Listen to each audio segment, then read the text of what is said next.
أنفسنا ومن سيئات أعمالنا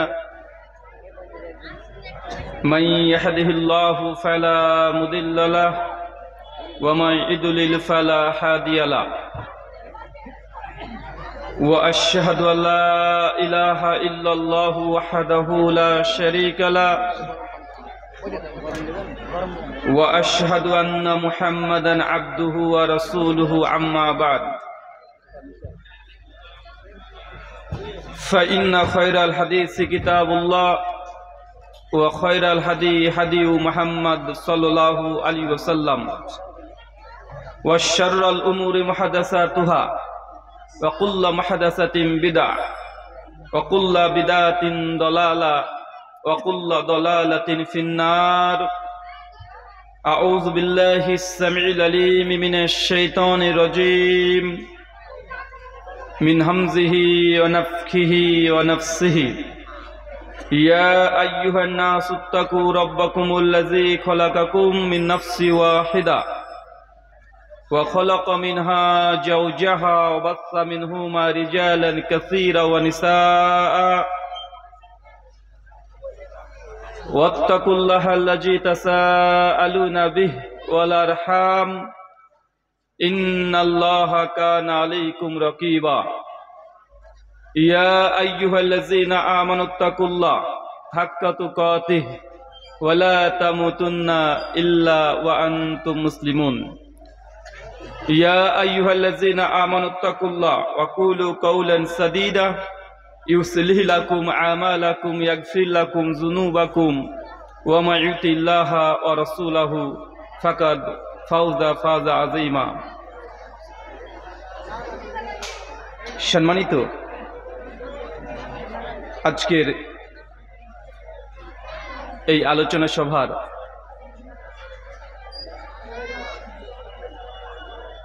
যত রকমের কলাকৌশলী আছেন,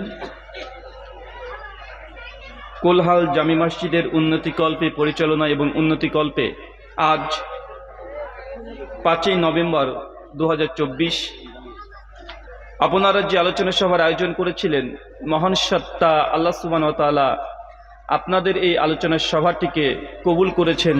এই জন্য আল্লাহ সুবহানাহু ওয়া তাআলার আরও একবার শুকরিয়া সুজুদ আদায় করি, সকলে বলি আলহামদুলিল্লাহ। মহান সত্তা আল্লাহ সুবহানাহু ওয়া তাআলার কাছে দোয়া, এই প্রার্থনা, আল্লাহ সুবহানাহু ওয়া তাআলা আমরা মানুষ, আমরা কম বেশি ছোট বড় ভুল ত্রুটি বিচ্যুতি গুনাহ পাপ অন্যায় করে থাকি। আজকের এই আলোচনা সভার উসিলায় আমাদের পেছনের ছোট ছোট গুনাহগুলোকে তুমি ক্ষমা করে দাও, সকলে পড়ি আমিন। মহান সত্তা আল্লাহ সুবহানাহু ওয়া তাআলার কাছে দোয়া, এই প্রার্থনা, আল্লাহ সুবহানাহু ওয়া তাআলা আজকের এই আলোচনা সভাটিকে সফল করার জন্য যারা সার্বিক দিক থেকে সাহায্য এবং সহযোগিতা করেছেন, বিশেষ করে অর্থ, শ্রম, মেধা, দোয়া, পরামর্শ দিয়ে তুমি তাদের প্রত্যেকে নেক নিয়াত এবং নেক আমলগুলোকে কবুল করে নাও, সকলে পড়ি আমিন। সম্মানিত সুধী, বাদ মাগরিব থেকেই বিভিন্ন আলোচক তারা পবিত্র কোরআনুল কারীম এবং হাদিসে মুবারাকা থেকে অনেকগুলো গুরুত্বপূর্ণ আলোচনা আপনাদের সামনে পেশ করেছেন। আজকের এই আলোচনা সভার মধ্যম লগ্নে আপনাদের সামনে উপস্থিত হয়েছি কিছু কথা কোরআনুল কারীম এবং হাদিসে মুবারাকার আলোকেই বর্তমান প্রেক্ষাপটকে সামনে রেখে কিছু কথা বলার উদ্দেশ্যে। আজকে যে বিষয়ে গুরুত্বপূর্ণ আলোচনা হবে, আলোচ্য বিষয়, যে আমলে জান্নাতে ঘর পাওয়া যায়। কি বললাম বলেন তো? আরো জোরে বলেন।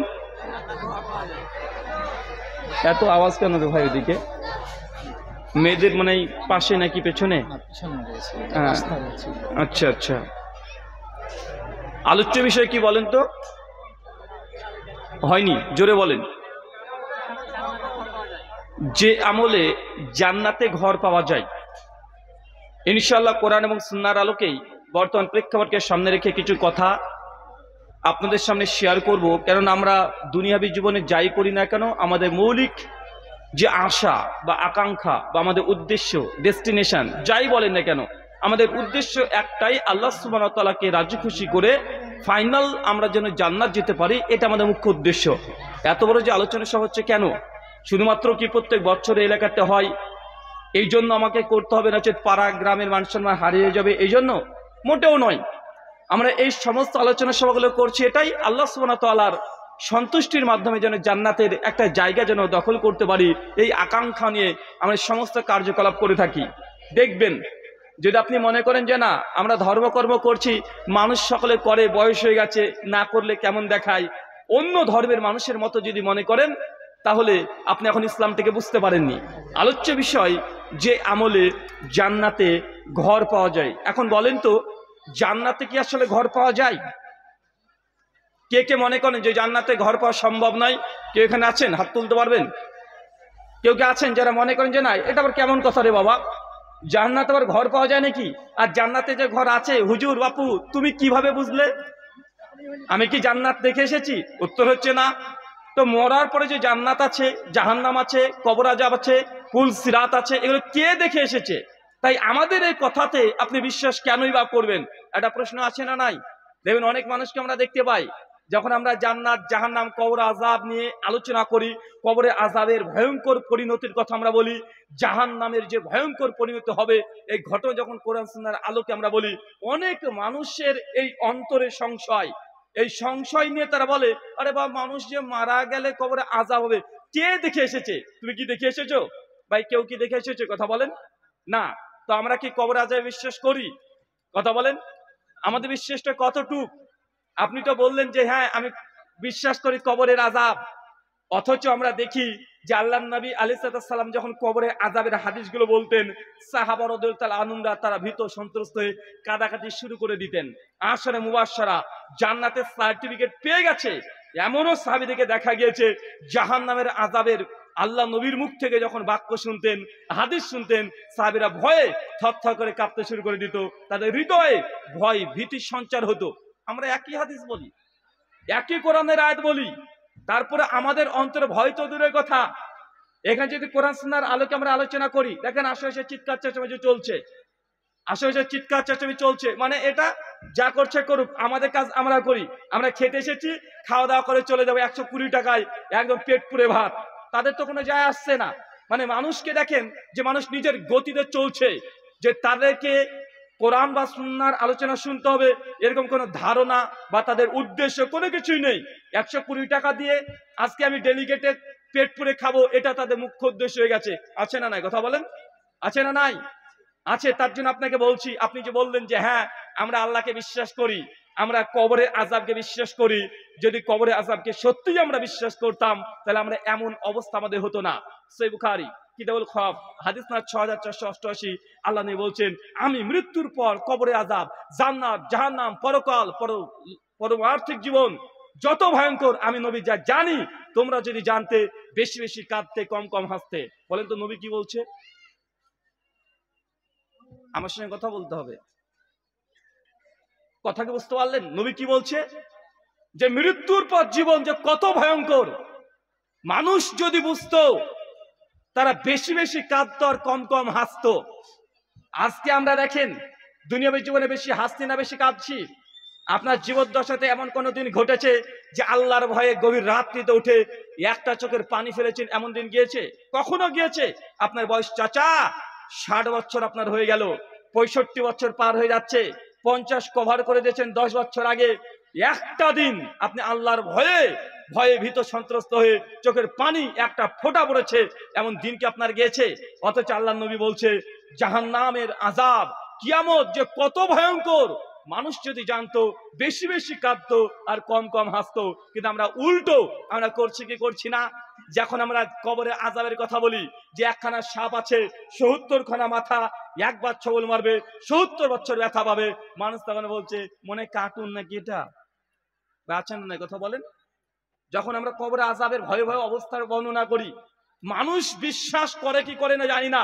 আমি একদিন আলোচনা করছি, আলোচনার শেষেই একজন যুবক চট করে দাঁড়িয়ে আমাকে প্রশ্ন করছে যে রুহুল আমিন ভাই, আপনি তো খুব চমৎকার আলোচনা করলেন, তবে আমার একটা প্রশ্ন আছে। আচ্ছা জি বলুন, কি প্রশ্ন?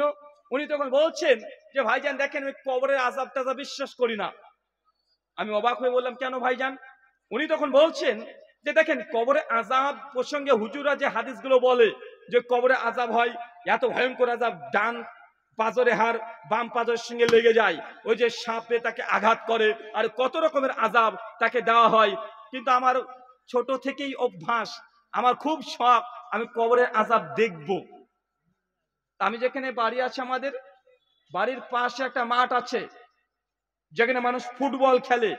তো আমরা ছোট অবস্থা থেকে সেই মাঠে ফুটবল খেলি। আর ফুটবল ময়দানের পাশেই একটা কবরস্থান, গোরস্থান আছে।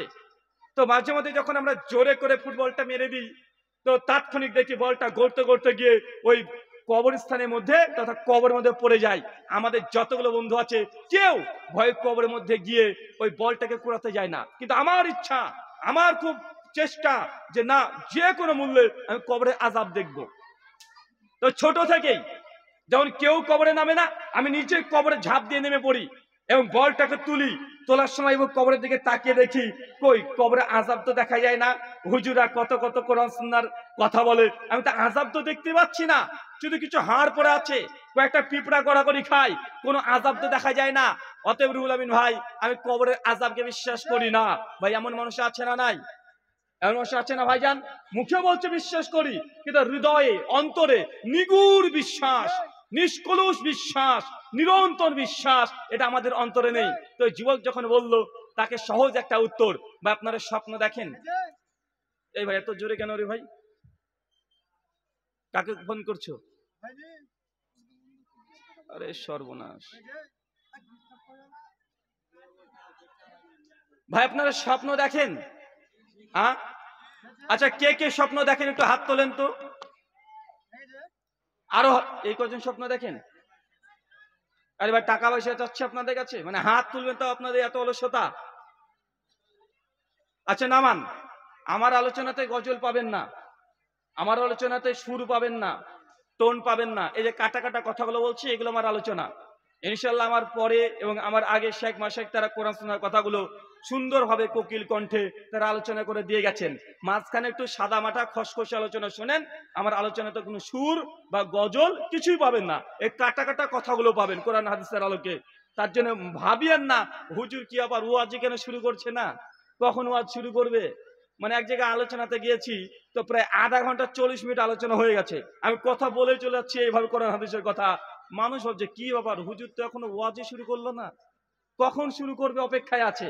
মানে যখন আমি একটা গজল দিয়ে শুরু করব বা একটা টান ধরবো মাগো বা ভাগো করে, তখন ভাববে মানুষ যে না এবার ওয়াজ শুরু হচ্ছে। মানে মানুষের ধারণা এটা হয়ে গেছে। তাই আগে থেকে আপনাদের কাছে অনুরোধ করছি যে আপনি ঘন্টা যদি বসে থাকেন, তারপরে একটা কবিতাও বলবো না, একটা গজলও বলবো না, আর আমার সুরও আসবে না। এই কাটা কাটা কথাগুলো, এগুলো আমাদের আলোচনা। তার জন্য মানসিক প্রস্তুতি যেটা, ওটা নিয়ে বসে থাকেন, খামাখা অপেক্ষায় বসে থাকেন না। আচ্ছা স্বপ্ন আমরা তো দেখি, তাই না ভাইজান? আচ্ছা স্বপ্নতে কখনো মিষ্টি খেয়েছেন? হ্যাঁ, স্বপ্নতে কোনো খাবার খেয়েছেন? আচ্ছা কোনো ব্যক্তি যদি স্বপ্নতে মিষ্টি খায়, তো স্বপ্নের মিষ্টি ওটা খেতে কেমন লাগবে? ঝাল? কথা বলেন। আরে বাপ কথা বলবে বা, স্বপ্নের মিষ্টি খেতে কেমন লাগবে? মিষ্টি তো লাগবে নাকি, না ঝাল লাগবে, টক লাগবে, নোনতা লাগবে? লাগবে না। আচ্ছা স্বপ্নে যে মিষ্টি খাচ্ছি ওটাও ঝাল লাগছে। বিজ্ঞান বা সায়েন্স আমাদেরকে বলছে মানুষ জ্ঞান অর্জন করার মাধ্যম হচ্ছে 5টা। কয়টা? আরো জোরে কয়টা? মানুষের জ্ঞান অর্জন করার মাধ্যম হচ্ছে 5টা। এক, চক্ষু, কর্ণ, নাসিকা, জিহ্বা আর ত্বক। যেমন একটা মানুষ জ্ঞান অর্জন কিভাবে করে, আপনি কোন জিনিস দেখছেন, এটা কি দিয়ে দেখছেন? চোখ দিয়ে, দেখার মাধ্যমে জ্ঞান অর্জন করলেন। যে মানুষটা অন্ধ সে জ্ঞান অর্জন করে কি দিয়ে? কান দিয়ে শুনে শুনে। কিন্তু সবকিছু চোখ দিয়ে আর কান দিয়ে জ্ঞান অর্জন করা সম্ভব নয়। যেমন একটা তরকারি হয়েছে বা সবজি রান্না করেছেন, মাংস রান্না করেছেন, মাংসতে ঝাল লবণ কতটুকু আছে, বেশি আছে না কম আছে, কান দিয়ে চোখ দিয়ে আপনি বুঝতে পারবেন? পারবেন না। তার জন্য কি লাগবে? এই জিহ্বা লাগবে, জিহ্বা দিয়ে টেস্ট নেবেন। আবার একই ভাবে কোন জিনিসের কেমন সেন্ট, কেমন গন্ধ চোখ দিয়ে দেখে বলতে পারবেন? কান দিয়ে শুনে বলতে পারবেন? জিহ্বাতে টেস্ট করে বলতে পারবেন না। তার জন্য কি লাগবে? নাসিকা, নাক। কোনটা গরম কোনটা ঠান্ডা, কোনটা ব্যথা পাচ্ছেন কোনটা ব্যথা পাচ্ছেন না, এটা চোখ কান নাসিকা দিয়ে বোঝা সম্ভব না। এটা বোঝার জন্য, জ্ঞান অর্জন করার জন্য লাগবে কি? এই ত্বক। এই ত্বক আপনি যদি একটা ঠান্ডা দেন, বরফ দিলে ঠান্ডা লাগবে, যদি গরম পানি ঢালেন গরম লাগবে, কেটে দিলে ব্যথা লাগবে। তো জ্ঞান অর্জন করার মাধ্যম কয়টা? কয়টা? 5টা। সায়েন্স বা বিজ্ঞান, বায়োলজি আমাদেরকে এটাই শিক্ষা দিচ্ছে। তো ওই যুবক বলছে যে না, আমি কবর আযাব বিশ্বাস করি না, কেউ দেখাও যায় না। তো আমার সাদা মনে সাদা প্রশ্ন, আমরা বুঝি যে জিহ্বা দিয়ে স্বাদ গ্রহণ করা যায়, জিহ্বা বিহীন কেউ স্বাদ গ্রহণ করতে পারবে না। কিন্তু স্বপ্নের মধ্যে যে মিষ্টি খেলাম, এটা কি জিভ লেগেছে? চাচা, স্বপ্নের মধ্যে মিষ্টি খেলে জিভ লাগে? জিভ দিয়ে চেটে চেটে খান নাকি? তা তো খায় না। তো জিভবিহীন আমরা স্বাদ অনুভব করলাম কি করলাম না? স্বপ্নের মধ্যে যদি কাঁচা লঙ্কা খান, শুকনো লঙ্কা খান, ওটাকে মিষ্টি লাগবে না ঝাল লাগবে? ঝাল লাগবে। তার মানে বোঝা যাচ্ছে মানুষকে আল্লাহ সুবহানাহু ওয়া তাআলা এমন সিক্স সেন্স দিয়েছে, যেটা চক্ষু, কর্ণ, নাসিকা, জিহ্বা, ত্বক বাদ দিয়েও কোনো কিছুর জ্ঞান অর্জন করার সোর্স আল্লাহ আমাদেরকে দিয়েছে। কিন্তু এটা আমাদের কাছে ব্যাখ্যা আপনি করা সম্ভব নয়। যদি স্বপ্নের মধ্যে করছেন, করা যায় কি যায় না? যায় না ভাইজান। আচ্ছা, স্বপ্নের মধ্যে দেখছেন আপনি বাইক চালাচ্ছেন, মোটরসাইকেল চালাচ্ছেন, প্রচন্ড স্পিডে হঠাৎ করে অ্যাক্সিডেন্ট করে গেছেন, উল্টো পড়ে গেছেন, পা গুলো কেটে গেছে, রক্ত বের হচ্ছে, আপনি বাবা গো মা গো বলে চিৎকার মারছেন। এই যে চিৎকার মারছেন, ব্যথা অনুভব করছেন স্বপ্নের মধ্যে। ভাই, স্বপ্নের মধ্যে ব্যথা পান কি পান না? স্বপ্নের মধ্যে ব্যথা পাওয়া যায় কি যায় না? স্বপ্নের মধ্যে কষ্ট পাচ্ছেন কি পাচ্ছেন না? স্বপ্নের মধ্যে আপনি যদি ভালো কিছু রাখেন, আপনি ভালো প্রতিক্রিয়া পাবেন। যেমন একটা যুবক ছেলে, সে যদি দেখে স্বপ্নের মধ্যে তার গার্লফ্রেন্ড চলে এসেছে, এসে একটা গোলাপ ফুল দিয়ে বলছে আই লাভ ইউ, ও যুবক না নাচতে নাচতে ঘুম থেকে উঠবে। আছে না নাই কথা বলেন? স্বপ্নের মধ্যে কেউ যদি আপনার প্রিয় মানুষ চলে আসে, আপনাকে আই লাভ ইউ বলে দিয়েছে, মানে আপনি বাঘ বাঘ খুশি, ঘুম থেকে উঠে আর কি রে ভাই স্বপ্ন ছিল এটা, কিন্তু ফিলিংস স্বপ্নের পরেও আসার থাকে কি থাকে না? স্বপ্নের পরেও ওই যে অনুভূতি, তার ইফেক্ট, তার আসার প্রতিক্রিয়া, এগুলো থাকে কি থাকে না? এই সমস্ত ঘটনার মূল উৎস হচ্ছে এটাই, যে আমরা মূলত স্বপ্নের জগৎ এমন একটি জগৎ যেখানে চোখ ছাড়া আমরা দেখতে পাই। আচ্ছা, চোখ বন্ধ করে দেখা যায়? চাচা, চোখ বন্ধ করলে দেখা যায়? দেখা যায় না, সবাই একমত। কিন্তু ঘুমে যখন স্বপ্ন দেখছেন, চোখ খুলে না চোখ বন্ধ রেখে? এই তো আপনি দেখতে পাচ্ছেন, দেখতে পাচ্ছেন না? চোখ বন্ধ করে স্বপ্ন দেখছেন। স্বপ্ন কি সাদা কালো দেখেন না রঙিন দেখেন? আগেকার দিনের ওই টিভির পর্দার মতো সাদা কালো দেখছেন নাকি?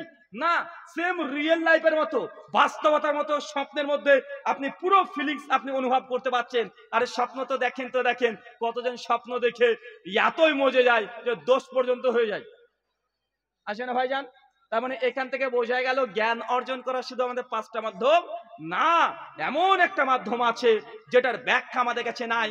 এখন দেখা যাচ্ছে আপনার স্ত্রী আপনার খাটের মধ্যে শুয়ে আছে, একদম শুয়ে আছে, আপনি ক্লান্ত হয়ে বাড়িতে চলে এসেছেন, এসে আপনি ঘুমাচ্ছেন, আপনার স্ত্রী আপনার পাশে শুয়ে আছে, আর আপনি দেখছেন স্বপ্নে যে আপনাকে কেউ একজন এসে হেসে দিয়ে তাড়ছে বা আপনাকে আঘাত করছে, আপনি বাপ গো মা গো করে চিৎকার মারছেন, আপনার স্ত্রী পাশে শুয়ে আছে। এখন আপনার উপরে যে অ্যাটাক হয়েছে, আপনার উপরে যে আক্রমণ করা হয়েছে, হেসে দিয়ে আক্রমণ করা হয়েছে, আপনার স্ত্রী পাশে শুয়ে আছে, বুঝতে পারবে?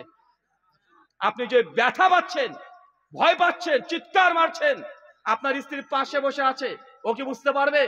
বুঝতে পারবে না। অনেক সময় দেখবেন মায়েরা দেখে, যখন প্রেগনেন্ট থাকে বা বাচ্চা যখন ছোট শিশু আছে, প্রায় মায়েরা কমন একটা স্বপ্ন দেখে যে তার ছেলেটা ওই পানির মধ্যে হাবুডুবু খাচ্ছে বা পুকুরে গিয়ে ডুবে যাচ্ছে বা ছাদ থেকে পড়ে যাচ্ছে। এমন ভয়ঙ্কর ভয়ঙ্কর স্বপ্ন দেখে কি দেখে না? দেখে। কিন্তু আপনার স্ত্রী সে ভয় পাচ্ছে যে তার সন্তান ছাদ থেকে লাফ মারছে বা পানিতে ডুবে যাচ্ছে, অথচ আপনি স্বামী একই খাটের মধ্যে শুয়ে আছেন, আপনার স্ত্রী স্বপ্ন দেখে ভয় পাচ্ছে, আপনি দেখলে বুঝতে পারবেন? আপনার স্ত্রীর শরীরকে যদি এইভাবে তাকিয়ে থাকেন, তারপরে বুঝতে পারবেন তারপরে এখন আযাব হচ্ছে। ভাই বোঝা যাবে কথা বলেন? তো একই জিনিস কবরের আযাব। আপনি কবরের মধ্যে চলে যাবেন, দেখছেন হাড় পড়ে আছে, কিন্তু ওর উপরে আযাব হচ্ছে। যার উপরে হয় সেই বুঝতে পারে। গোটা বিশ্বের সুপার কম্পিউটার যদি আপনি নিয়ে চলে আসেন, আপনি যদি মানুষের স্বপ্নকে কপি করে দেখাতে পারবেন? হ্যাঁ, ধরেন আমি যদি বললাম যে ভাই আজকে আমি একটা স্বপ্ন দেখেছি, তোমার বিজ্ঞানের বাবা চাচা যারা আছে তাদের সমস্ত কম্পিউটারকে একত্রিত করে নিয়ে চলে আসো, আর আমি যে স্বপ্নটা দেখলাম আমার এই স্বপ্নটাকে মেমোরাইজড করে নাও তথা ডাউনলোড করে নাও, দি এটা একটা প্রজেক্টরের মাধ্যমে বা টিভি এলসিডির মাধ্যমে আমি যে স্বপ্ন দেখলাম সেটাকে ধারণ করে মানুষের সামনে দেখাও। ভাই গোটা বিশ্বের কোনো কম্পিউটার সায়েন্স এটা পারবে? কথা বলেন না। এখন আমি যদি বলি স্বপ্নে আমি বিশ্বাস করি না, আপনি বলছেন স্বপ্ন দেখেছি, আমি বলছি স্বপ্ন আমি তোর বিশ্বাস করি না, যদি দেখেই থাকিস আমাকে প্রমাণ দে। পৃথিবীতে কেউ প্রমাণ দিতে পারবে? কেউ পারবে না। ঠিক একই ভাবে কবরের আযাব যার উপরে হয় সেই বুঝতে পারে। আপনি যতই ক্যামেরা নিয়ে চলে আসেন, যতই ওই কবরের ব্যক্তিটা চিৎকার মারুক, আপনি শুনতে পারবেন না। যে স্বপ্নের মধ্যে আপনি চিৎকার মেরেছেন, আপনার স্ত্রী পাশ থেকে শুনতে পায় নাই। কবরের আযাব এটা বারজাখী জীবন, স্বপ্ন এটাও এক ধরনের বারজাখী জীবন। তাই আপনি যদি কবর আযাবকে বিশ্বাস না করেন, মৃত্যুর পর জীবনকে বিশ্বাস না করেন, তো স্বপ্নকে আপনি কোন লজিকের ভিত্তিতে বিশ্বাস করেন, কিভাবে বিশ্বাস করেন? তার মানে এখান থেকে সিমিলার বিষয় হচ্ছে যে আপনি কবর আযাবকে অবিশ্বাস করতে পারেন না, কারণ বাস্তব জীবনে স্বপ্নকে আমরা দেখছি সেম, দুঃখ কষ্ট বেদনা সব পাই, কিন্তু আমাদের কাছে প্রমাণ নেই, বিজ্ঞানও প্রমাণ করতে পারছে না। তাই কবরের আযাব কোরআন হাদিসে আছে। যদি মনে করেন যে না হুজুররা বলছে, হুজুরদের কাজ বলা, এরকম ধারণা করিয়েন না। একজন এসে বলছে, রুহুল আমিন ভাই, সে আল্লাহ আদম নবীকে তৈরি করেছে মিলিয়ন বিলিয়ন ট্রিলিয়ন বছর আগে, সেই সময় মানুষ মারা গেছে। আজকেও পৃথিবীতে 700 কোটি মানুষ, প্রায় 700 কোটি মানুষ আছে। কত মানুষ যে মারা গেছে দুনিয়াতে। আর হাদিসের মধ্যে আছে আল্লাহ বিচারের দিনে বিচার করবেন কোন সময়? আসর থেকে মাগরিব, এই ওয়াক্তের মধ্যে যতটুকু সময়, মানে 2.5 থেকে 3 ঘন্টার মধ্যে আল্লাহ কমপ্লিট বিচার করে সিদ্ধান্ত নিয়ে জান্নাত জাহান্নাম সব ভাগ করে দিবেন, মাত্র 2 থেকে 2.5 ঘন্টার মধ্যেই। উনি বলছেন যে এত মানুষের হিসাব আল্লাহ তো তাড়াতাড়ি করবেন কিভাবে? দেখেছেন ওর কত টেনশন। জানলা এই 2.5 ঘন্টার মধ্যে পৃথিবীতে এখনই তো 750 কোটি মানুষ, কিন্তু পৃথিবী এর আগে মিলিয়ন বিলিয়ন ট্রিলিয়ন বছর চলে গেছে, লক্ষ কোটি বছর চলে গেছে। এত মানুষ মানে পৃথিবীতে এসেছিল, তো এই 2.5 ঘন্টায় এত মানুষের বিচার করা কি সম্ভব? ও আবার বলছে কি জানেন, বলছে কোন মানুষ দেখেছে পাপিষ্ট গুনাহগার বান্দা, দেখে সে জাহান্নামী, কিন্তু আল্লাহ যদি ভুল করে জান্নাতে পুরে দেয়, কিভাবে মাপবে তার গুনাহ? আচ্ছা, যখন জ্বর হয় ডাক্তার আপনাকে কি দেয় বলেন তো? একটা থার্মোমিটার ব্যবহার করে না? থার্মোমিটারের কাজ কি? আপনার মুখের মধ্যে দিয়ে দিবে, জিভের মধ্যে অথবা বগলে পুরে দিবে, 1 মিনিট রাখার পরে ঝাড়া দেওয়ার পরে তুলে দেখে বলবে 108 ডিগ্রির তাপমাত্রা। ভাই তোমার খবর আছে। বলতে পারে কি পারে না ডাক্তারে? আচ্ছা, মানুষ যে গুনাহগুলো করে, মানুষ যে পাপগুলো করে, সেটা তার শরীরবিহীন কি গুনাহ করতে পারে? আপনি খারাপ জিনিস দেখছেন, ব্লু ফিল্ম দেখছেন, নারীর দিকে বদ নজরে খারাপ নজরে দেখছেন, এই যে গুনাহ করলেন, এটা কি দিয়ে করেছেন? চোখ দিয়ে, মানে শরীরের মধ্যে আছে না নাই? আপনি হাত দিয়ে হারাম জিনিসকে স্পর্শ করেছেন, টাচ করেছেন, এটা আপনার শরীরের মধ্যে থাকলো কি থাকলো না? পা দিয়ে খারাপ জায়গায় গিয়েছেন, তো এই পা আপনার শরীরের অংশ কি অংশ নয়? অন্তর দিয়ে খারাপ কোনো পরিকল্পনা করেছেন, খারাপ চিন্তা করেছেন, আপনার শরীরের মধ্যে আছে না নাই? আছে। মানুষ পাপ করুক নেকি করুক যাই করুক, মানুষের এই 3.5 হাত শরীরের মধ্যে তার প্রত্যেকটা ডাটাবেস, তার প্রমাণ আল্লাহ সুবহানাহু ওয়া তাআলা রেখেই দেন। উদাহরণস্বরূপ হোয়াটসঅ্যাপ কারা কারা ব্যবহার করেন একটু হাত তোলেন তো। হোয়াটসঅ্যাপ কারা কারা ব্যবহার করেন? মাশাআল্লাহ, অনেকে করি না। আচ্ছা, হোয়াটসঅ্যাপে ভুল করে একটা মেসেজ দিয়ে দিয়েছেন কাউকে, যে আপনি ডিলিট করতে চাচ্ছেন, ডিলিট করলেন, ডিলিট হয়ে গেল। আসলে কি ডিলিট হয়েছে? আসলে ডিলিট হয়েছে? ডিলিট হয় নাই। ওটা আপনি দেখতে পাচ্ছেন না, যার কাছে গেছে সে দেখতে পাচ্ছে না। কিন্তু হোয়াটসঅ্যাপ কোম্পানির মালিক যদি চায়, ওই মেসেজকে আবার পুনরায় রিকভারি করবে, 1 সেকেন্ডের মধ্যে রিকভারি করতে পারে। মূলত যেটা সেন্ড করে দিয়েছেন ওটা ডাটাবেস হোয়াটসঅ্যাপ কোম্পানির মালিক থেকেই গেল, ফেসবুকের মধ্যে থেকেই গেল। আপনি কাউকে ভিডিও কল করেছেন হোয়াটসঅ্যাপের মাধ্যমে, কোনো মেয়ের সঙ্গে উলঙ্গ ভিডিও আপনি করেছেন, আপনি মনে করছেন দুজন করলেন, কোনো প্রমাণ নেই, তৃতীয় পক্ষ দেখে না। জি না, আপনি যে ভিডিও দেখেছেন এটা যেই কোম্পানির মাধ্যমে দেখছেন, হতে পারে হোয়াটসঅ্যাপ বা ইমো, তাদের কাছে ডেটাবেস আছে না নাই? আছে না নাই? আছে। পৃথিবীতে একবার যদি সোশ্যাল মিডিয়াটাই দেখেন, ফেসবুকে একবার একটা মেসেজ করে দিয়েছেন, 1000 বার ডিলিট করেন, ওই ডাটা ডিলিট হবে না। তাদের কাছে এই ডাটাগুলো সবগুলো সেভ হয়ে থাকে। তো আপনি যখন গুনাহ করছেন, পাপ করছেন, এই শরীরের মধ্যে কেউ না দেখতে পাক, শরীরের মধ্যে ওই ডাটাবেসের মতো, ওই সফটওয়্যারের মতো আপনার শরীরে মিশাই থাকবে।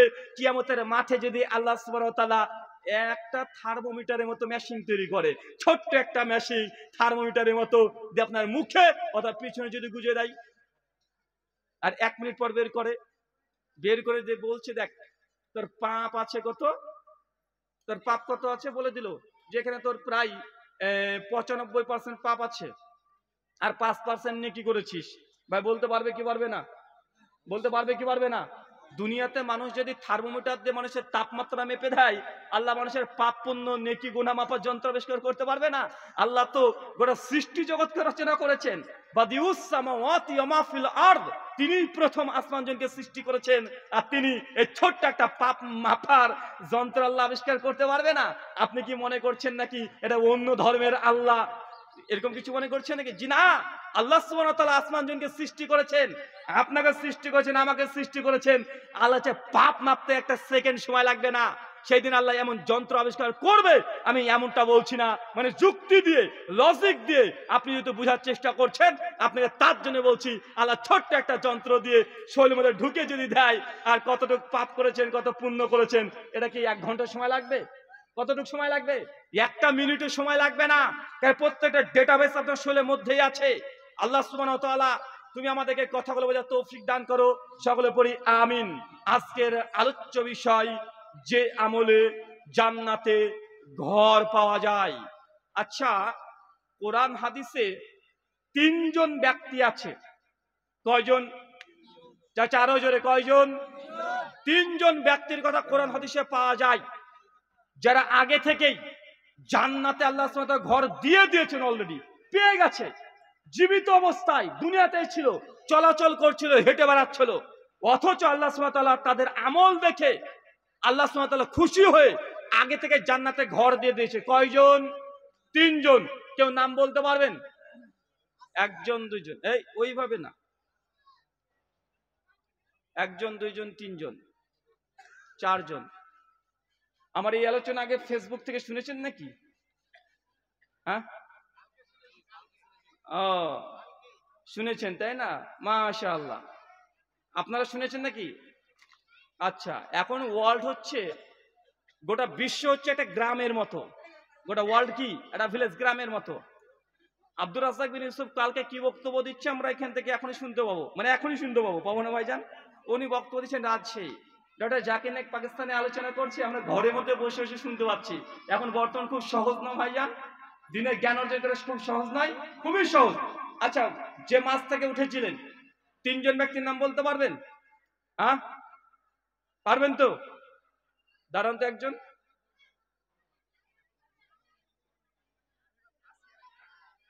আসিয়া,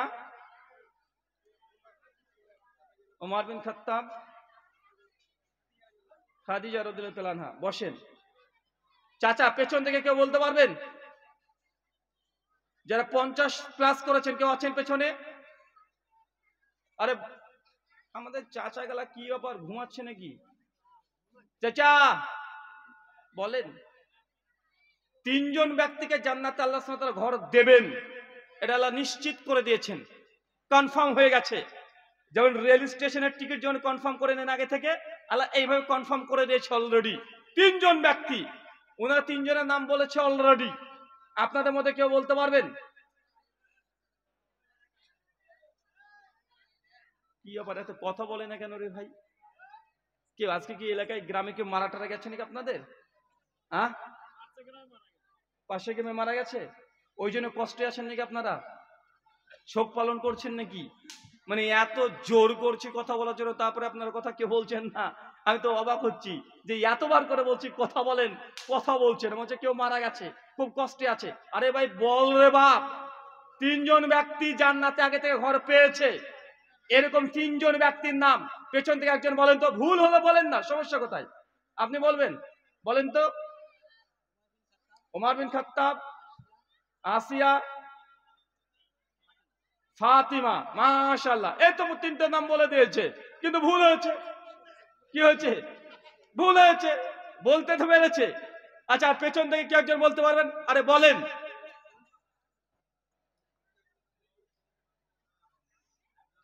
যারা এর আগে শুনে নিয়েছেন তারা বাদ দিয়ে। চাচা আপনাকে নিয়ে খুব আশা আছে, আপনি বলতে পারবেন, এবার ট্রাই করেন। আচ্ছা, যদি না হয়, আমার আবার সমস্যা, স্বভাব হচ্ছে এটা যে আলোচনা করতে করতে প্রশ্ন করি খুব, আর হাত পা তুলতে খুব বেশি বলি। আচ্ছা, কেউ যদি বলতে পারেন তিনজন ব্যক্তি জান্নাতে আগে থেকে ঘর পাবে, এই তিনজনের জন্য 300 টাকা দেওয়া হবে। দেখি এবার আপনার হাত ওঠে কিনা। এখানে 300 টাকা আছে, বলেন তো পেছন থেকে।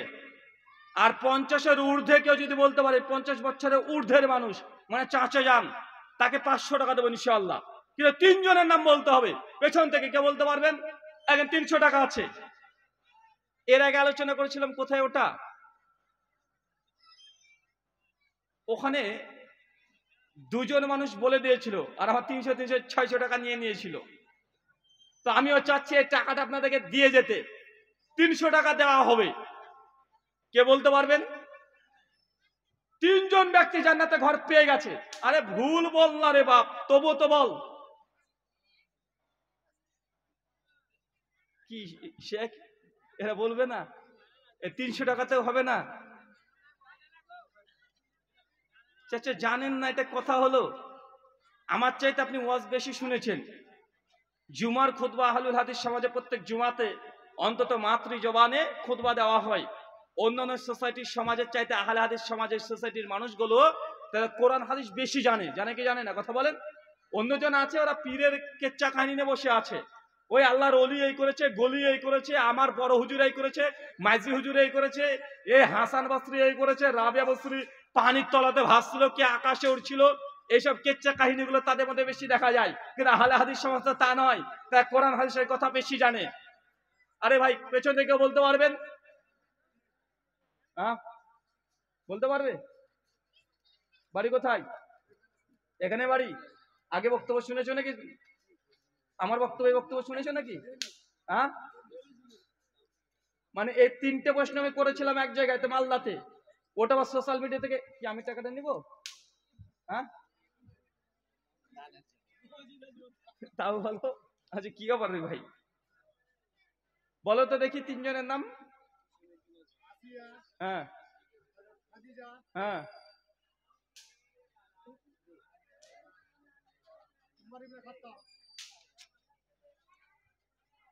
একটু ভালো করে চিন্তা করো। হয়ে এসছিল আসিয়া সুমাইয়া ওমর ইবনুল খাত্তাব। আসিয়া খাদিজা হয়েছে? হয়েছে? ও তুমি কি বলেছিলে? আসিয়া সুমাইয়া খাদিজা। তোমার উত্তর একদম 100% ভুল। ও পেছনে যে বলেছে এর উত্তর ঠিক হয়েছে। কার উত্তর বলেন তো? এর উত্তর। আর ওই ভাই প্রথমে যিনি বলেছিলেন ওর উত্তর ঠিক হয়েছে। যখন উনি বলেছেন তখন অফারই দিইনি। তাই টাকাটা কে পাবে?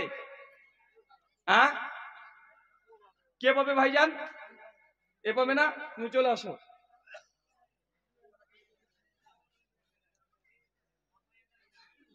অন্তত 1 ঘন্টা আলোচনা শুনবে, 300 টাকা লাভ হয়েছে। বউকে গিয়ে মিষ্টি খাওয়াবে, বলবে আজকে আমি বক্তব্য শুনে প্রশ্নের উত্তর দিয়ে 300 টাকা পেয়েছি। যাও শুকরান, জাযাকাল্লাহ, বারাকাল্লাহ, রেখে দাও। গিফট রাখতে হয়। শুকরান, আস্তে আস্তে যাবে। ওই ভাই উত্তর দিয়েছে যার সঙ্গে আমার লেখা একটা বই নিয়ে যাবেন গাড়ি থেকে। ঠিক আছে? মৃত ব্যক্তির জন্য জীবিতদের করণীয় এবং বর্জনীয়।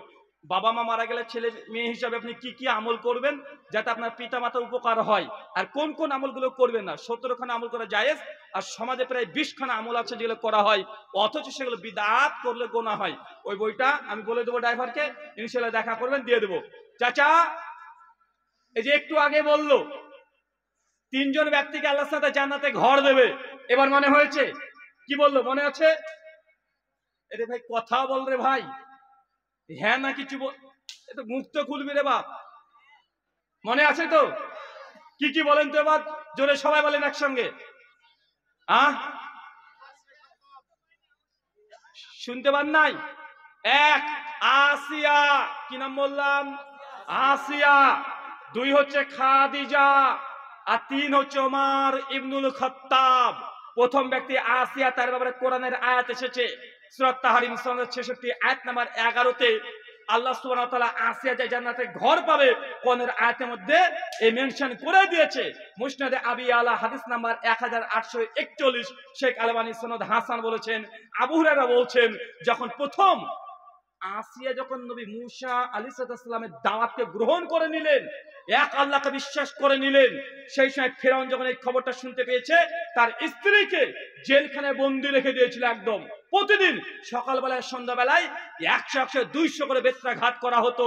আর আসিয়া বারবার আল্লাহর কাছে দোয়া করতো, আল্লাহ হে আমার প্রতিপালক, আমার এই ফেরাউনের দুনিয়ার কোন রাজপ্রাসাদের প্রয়োজন নেই, তুমি তোমার জান্নাতে আমার জন্য একটা ঘর নির্মাণ করো। এটা ফেরাউনের স্ত্রী আসিয়া তিনি বারবার আল্লাহর কাছে দোয়া করতেন, আল্লাহ তার দোয়া গ্রহণ করেছেন আর তার দুনিয়াতে জীবিত থাকা অবস্থায় জান্নাতে ঘর তাকে এক ঝলক মৃত্যুর আগে দেখিয়েও দিয়েছেন। মুসনাদে আবি আলা হাদিস নাম্বার 841 সহিহ সনদে বর্ণনা আছে, আসিয়া মৃত্যুর আগে জান্নাতের ঘর আল্লাহ সুবহানাহু ওয়া তাআলা ফেরেশতার মাধ্যমে তার সামনে তুলে ধরেছিলেন। আচ্ছা, আসিয়াটা কে গো? চিন্তা করেন তাহলে, ফেরাউন কত বড় আল্লাহর ওলি যে তার স্ত্রী একদম ডাইরেক্ট জান্নাতে চলে যাচ্ছে। সে জান্নাতে যাওয়া তো দূরের কথা, জান্নাতে ঘর পাচ্ছে আগে থেকে, মরার সময় আগে তাকে জান্নাতে ঘর দেখে দেওয়া হয়েছে যে কোন ঘরটা পাবে। তার মানে ফেরাউন কত বড় আল্লাহর ওলি ছিল। হ্যাঁ, আল্লাহ ওলি ছিল না? আরে আল্লাহর ওলি না হলে তার স্ত্রী জান্নাতে ঘর পায় কিভাবে? আরে আমাদের সমাজের সোসাইটিতে এটাই দেখা যায়, ও পীর, ওর বাপ পীর, মানে বেটা যত বড় মূর্খ হোক না কেন ও বলে আমি গদ্দি নসীন পীর। আছে না নাই কথা বলেন? আবার দেখা যায় যে বলছে আমি আল্লাহর নবীর 14তম বংশের, মানে আওলাদের রাসূল। সমাজে আছে না নাই? এরকম ভণ্ডরা আছে না নাই? ও বলছে আমি গদ্দি নসীন পীর, পীর জাদা না হারাম জাদা, এটা বলাই মুশকিল। কিন্তু এই নামে ব্যবসা চলছে কি চলছে না? ও মনে করছে যে পীরের বাচ্চা, পীর মানে একদম জান্নাতের টিকিট কনফার্ম হয়ে গেল। একজন আওলাদের রাসূলকে দেখবেন। আচ্ছা, একটা কোরআন মাজিদের নবীর নাম আছে, সে নবীর নাম হচ্ছে নবী নূহ আলাইহিস সালাম। মনে আছে নবীর নাম? মনে আছে? আচ্ছা, নবী নূহের সন্তানের নাম কি? নূহের সন্তানের নাম কি? কেনান। চাচা, কেনান জান্নাতে যাবে না জাহান্নামে যাবে? আরো জোরে। আরে সর্বনাশ, আপনাদের কাটিহারের মানুষের তো সাহস কম না, নবীর সন্তানকে জাহান্নামী বলে দিচ্ছেন। আরে আমরা তো বলিনি রে ভাই, কোরআনের আয়াত স্পষ্ট, সূরা হুদের 25-28 নম্বর আয়াত, কেনান জাহান্নামে যাবে।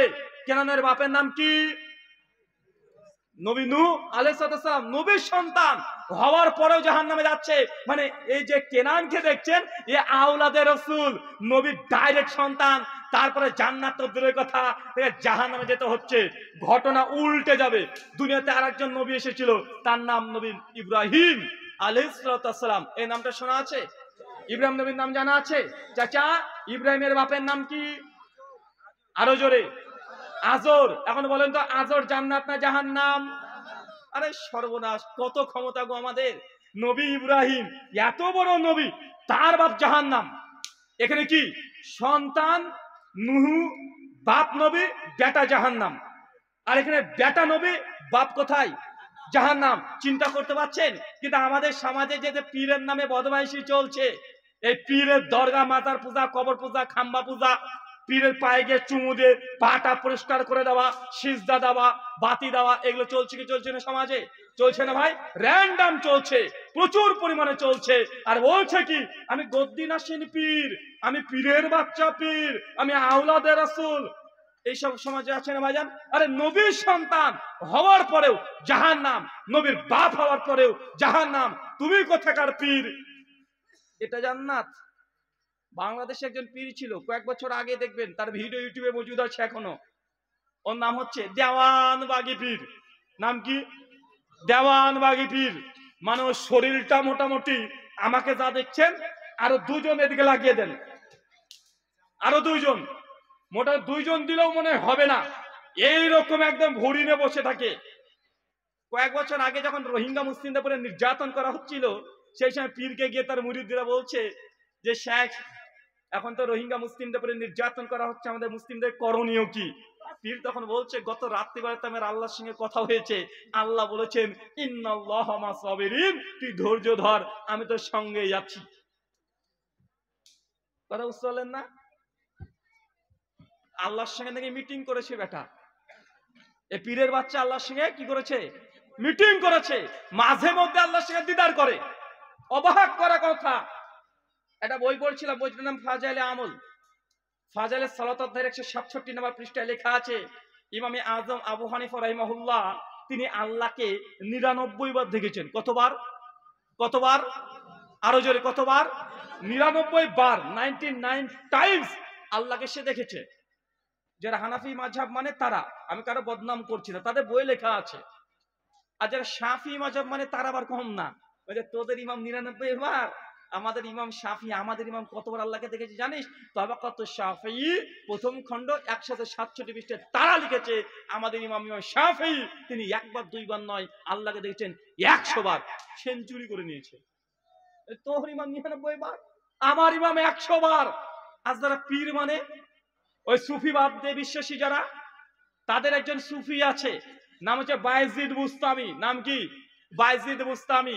তাজকিরাতুল আউলিয়া 2য় খণ্ড 522 নম্বর পৃষ্ঠায় মেরাজ বলে একটা অধ্যায় রচনা করেছে, দিয়ে বলছে যে বায়েজিদ বুস্তামি আমাদের পীর আল্লাহকে একবার দুইবার নয় বরং 1001 বার সে আল্লাহকে দেখেছে।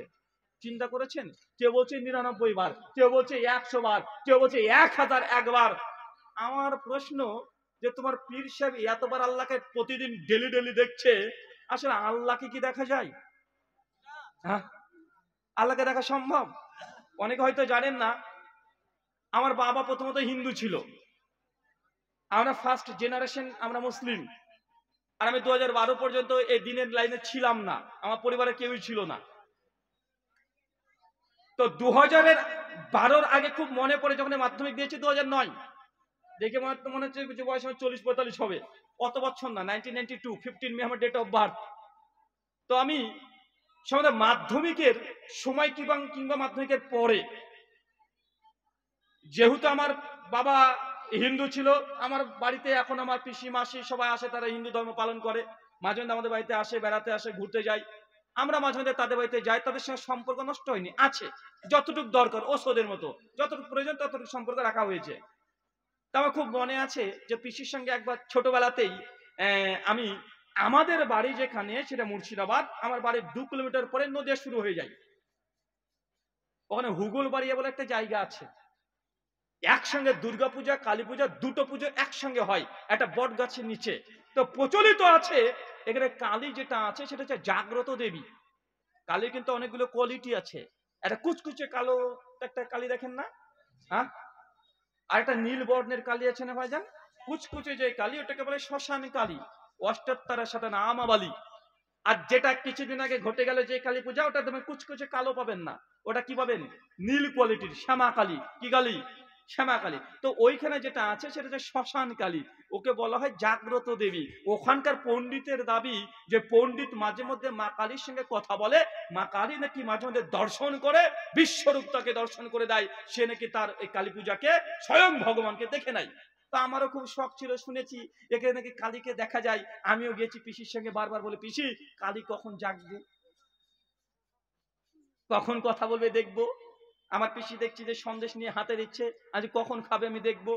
তো আমাকে যাই হোক ওখানে, আমি সেই সময় ছোট, খুবই ছোট, তো তখন সেই সময় ঠাকুরজি ওখানে খুব বেশিক্ষণ দাঁড়াতে দিচ্ছে না, প্রচন্ড ভিড়। সঙ্গে সঙ্গে আমাকে তাড়িয়ে দেয়, সবাইকে তাড়িয়ে দেয় যে প্রসাদ দেওয়া হয়ে যায়, চলে যাও, এই দিয়ে ঢোকো, এইদিকে দিয়ে চলে যাও। আমি অপেক্ষায় কখন কালী উঠে, কখন দেখবো যে কালী পুজোটা উঠে এই সন্দেশটাকে খাচ্ছে, জাগ্রত দেবী। তো পরবর্তী সময়তে যখন এই লাইনে আসলাম, যখন কোরআন সুন্নাহ যখন পড়াশোনা করতে শুরু করলাম, অন্যান্য শাস্ত্র আদি যখন পড়তে শুরু করলাম, তখন দেখলাম যে প্রায় মানুষের একটা ধারণা যে সে আল্লাহকে দেখেছে, চাই হিন্দু হোক চাই সে মুসলমান হোক। কোরআন হাদিসের বিশ্বাসী যারা, অনেক বড় বড় আলেমরা দাবি করেছে, যে আমি কয়েকটা নাম বললাম যে অমুক পীর দেখেছে, এই দেখেছে, এই দেখেছে, কেউ 100 বার, কেউ 1001 বার, কেউ প্রতিদিন দিদার করছে, এরকম ঘটনা শোনা যায়। অথচ কোরআনুল কারীমের মধ্যে একজন নবীর নাম পাওয়া যায়, সে নবীর নাম নবী মুসা আলাইহিস সালাম। নাম শোনা আছে? কেমন নবী বলেন তো? আমাদের উম্মতে উমর ইবনুল খাত্তাব আর নবীদের মধ্যে মুসা আলাইহিস সালাম দুজন খুব মেজাজ, কথা বুঝতে পারলেন না? এই উম্মতের মধ্যে ওসমান বিন আফফান রাদিয়াল্লাহু তাআলা আনহু আর নবীদের মধ্যে নবী ঈসা আলাইহিস সালাম দুজনই কোমল স্বভাবের। তো মুসা আলাইহিস সালাম মানে 19-20 দেখলেই মুখে কথা বলার আগেই ওটা যদিও বলছি না, একদিন রাস্তাতে, নিজের গ্রামের রাস্তা দিয়ে হেঁটে বেড়াচ্ছেন নবী মুসা আলাইহিস সালাম, দেখছে তার জাতি ভাইদেরকে, বনী ইসরাইলকে অন্য গোত্রের মানুষরা এসে তর্ক বিতর্ক বাগবিতণ্ড শুরু করে দিয়েছে। মুসা আলাইহিস সালাম দেখে মেজাজ ঠিক থাকেনি, হন হন করে হাঁটতে চলে গেছে ভিড়ের মধ্যে গিয়ে, কোনো কথা নেই, যে বাড়াবাড়ি করছিল ধরে ঠাস করে এক থাপ্পড়, আর যখনই এক থাপ্পড় বলছে উল্টে চিটপটাক, স্পট ডেট, এক থাপ্পড়ে মরে গেছে। চিন্তা করেছেন জোর কত ছিল? কোন নবী? নবী মুসা আলাইহিস সালাম এত বড় একটা মানুষকে মেরে দিয়েছে। মেরে দেওয়ার পর আল্লাহ কি করলাম, এটা ওই গ্রাম থেকে চলে যাচ্ছে, না না এখানে থাকা যাবে না, অন্য কিছু ঘটে যেতে পারে। এটা তো গেল। কিছুদিন পরে আল্লাহ সুবহানাহু ওয়া তাআলা নবী মুসা আলাইহিস সালাম ঘরের মধ্যে ঘুমিয়ে আছেন। সহিহ বুখারী 1341 নম্বর হাদিস, সুনান কুবরা আল বাইহাকির মধ্যে আরো বিস্তীর্ণভাবে হাদিসটা এসেছে। তা আল্লাহ বলছেন যে মালাকুল মউতকে, মৃত্যুর ফেরেশতাকে, যে মালাকুল মউত, এই মুসা আলাইহিস সালামের তো তার তো সময় শেষ, তার হায়াত শেষ, যাও তার রূহটাকে কবজ করে নিয়ে চলে এসো।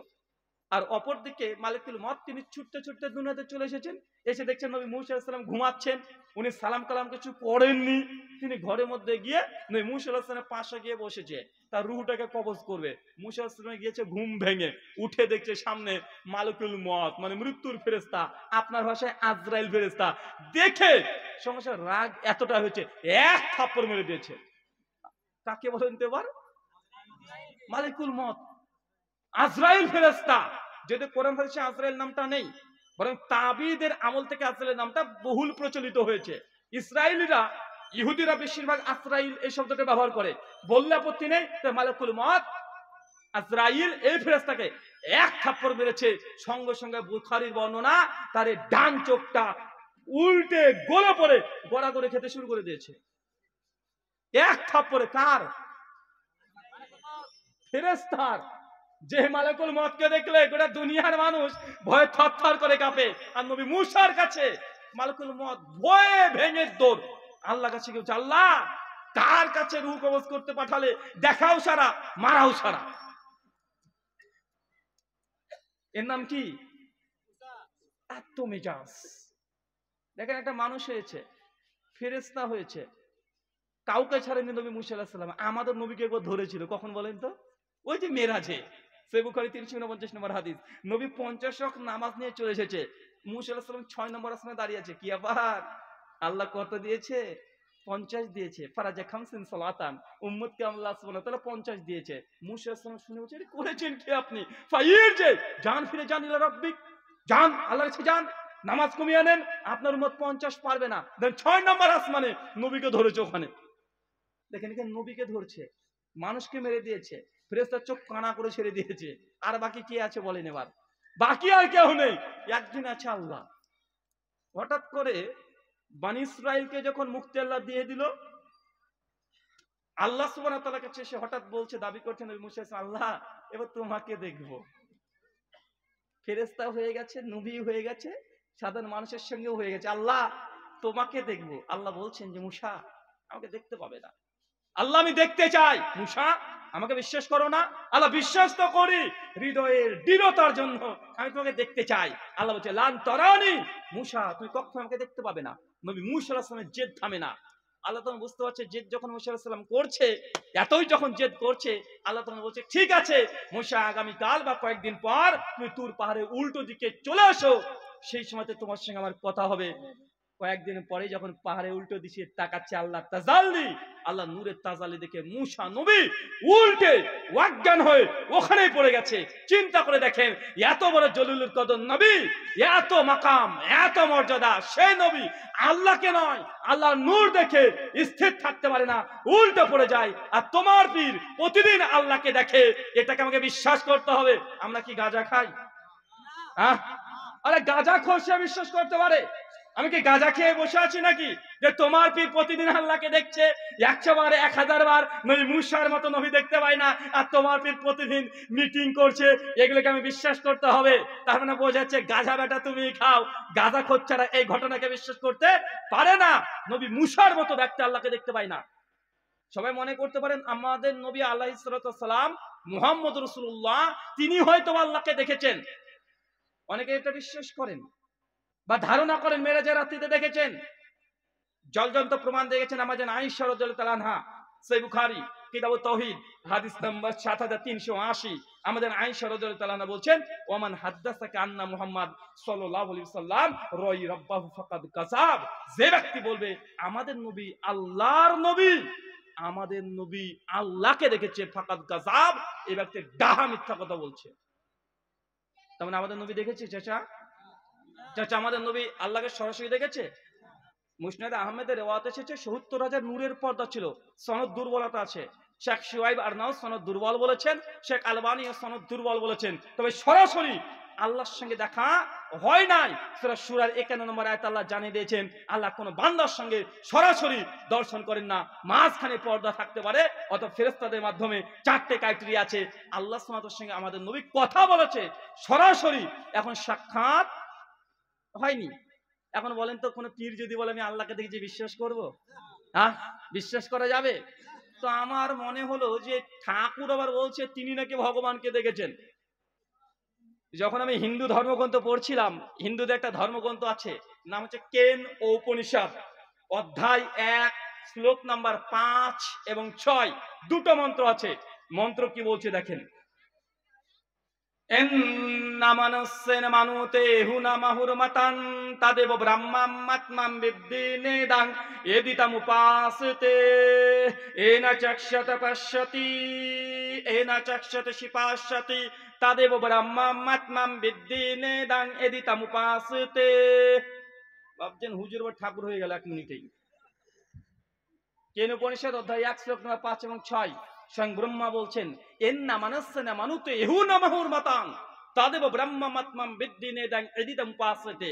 যে ব্যক্তি বলে মহান সত্তা ঈশ্বরকে আমি মন দ্বারা কমপ্লিটলি আমি তাকে ধারণ করতে পেরেছি, সে প্রকৃতপক্ষে ঈশ্বরকে ধারণ করতে পারেন নাই, কারণ যিনি ঈশ্বর হবেন তাকে মন দ্বারা ধারণ করা সম্ভব নয়।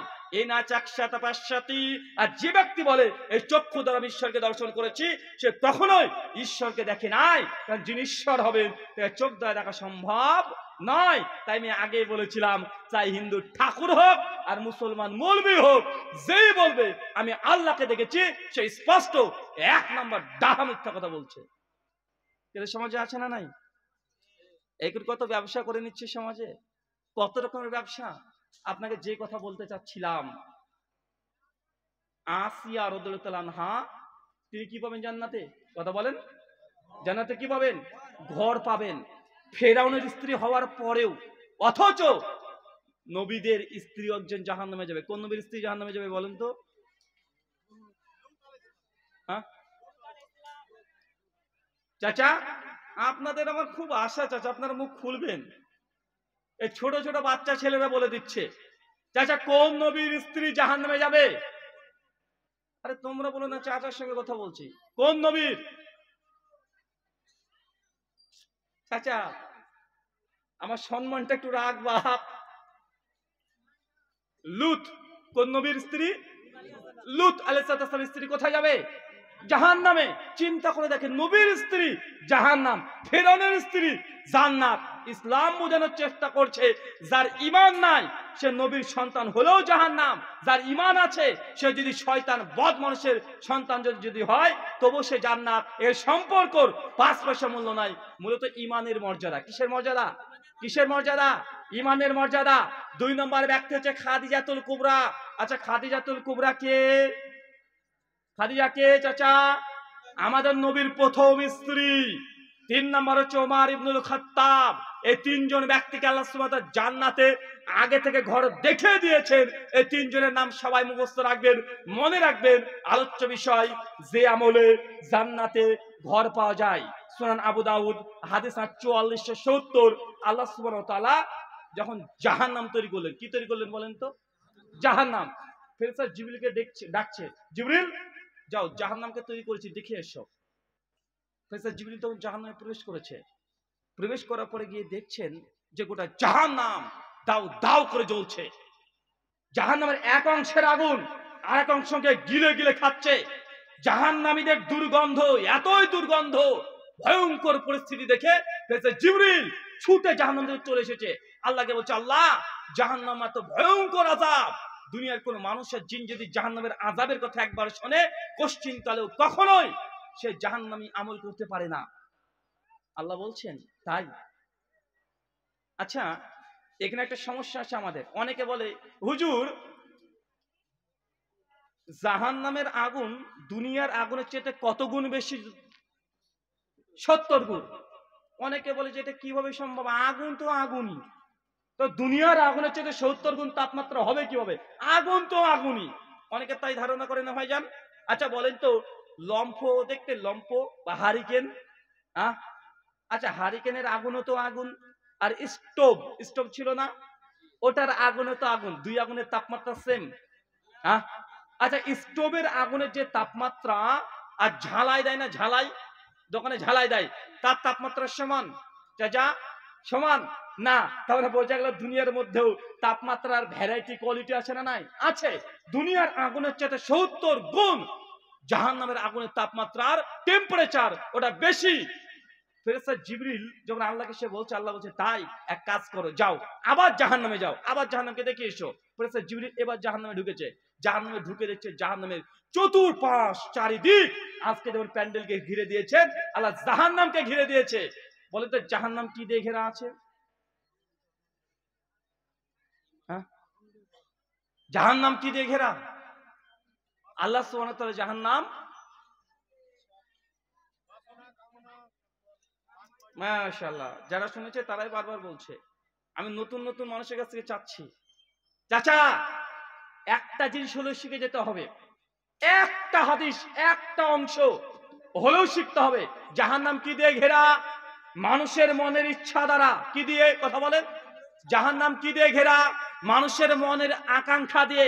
মন যা চায় তাই করবেন, তাহলে জাহান্নাম। জাহান্নাম যার জন্য বেশি কষ্ট করতে হয় না, সিম্পল কয়েকটা কাজ করবেন, জাহান্নামে চলে যাবেন। চাচা সহিহ বুখারী হাদিস ৫৬৩ কিতাবুন নিকাহ, আল্লাহ নবী বলছেন, আর নিকাহু মিনাস সুন্নাতি ফামান রাগিবান সুন্নাতি ফালাইসা মিন্নি। বিবাহ হচ্ছে আমার সুন্নাত, যার সামর্থ্য আছে তারপরে বিয়ে করেনি তারা আমাদের দলভুক্ত না। চাচা বিয়ে করাটা কি বলেন তো? বিয়ে করাটা কি? সুন্নাত, মানে এটা ইবাদত। বিয়ে করা ইবাদত কি ইবাদত নয়? আচ্ছা যখন আপনারা বিয়ে করেছেন, কারা কারা বিয়ে করেছেন এবার হাত তোলেন তো।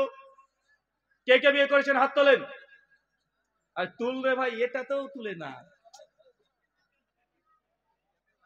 আরে ভাই এই জায়গাতে তো হাত তুলতে পারিস রে বাপ। আচ্ছা নামান। আচ্ছা কে কে বিয়ে করেননি তারা হাত তোলেন। এই কয়জন করেনি? ও হাত তুলেছে। 8 বছরের ছেলেটা হাত তুলছে, ওরও বিয়ে হয়নি। বাবা দেখে বোঝা যাচ্ছে। আচ্ছা কে কে বিয়ে করতে চাও কিন্তু আব্বা মা দেয় না, বলে ছেলে আমার ছোট? এমন কেউ রুগী আছে নাকি? যে বিয়ে করার ইচ্ছা হয়, বিয়ে করতে মনও চায়, কিন্তু আব্বা মা দেয় না। এরকম সমস্যা কেউ আছেন? যদি এই সমস্যায় থাকেন বলেন, আজকে বিয়ে দিয়ে যাবো একদম ফ্রিতে।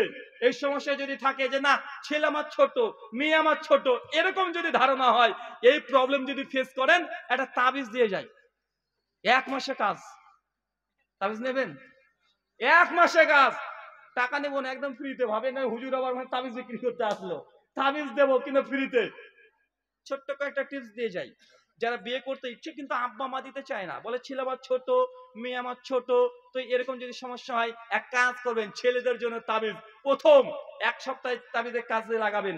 কালকে বাড়িতে যাবেন, আব্বার যে জুতোটা আছে ওটা পায়ে দিবেন, পায়ে দিয়ে আব্বাকে বললাম, বাহ দেখো তোমার জুতো আমার পায়ে হয়।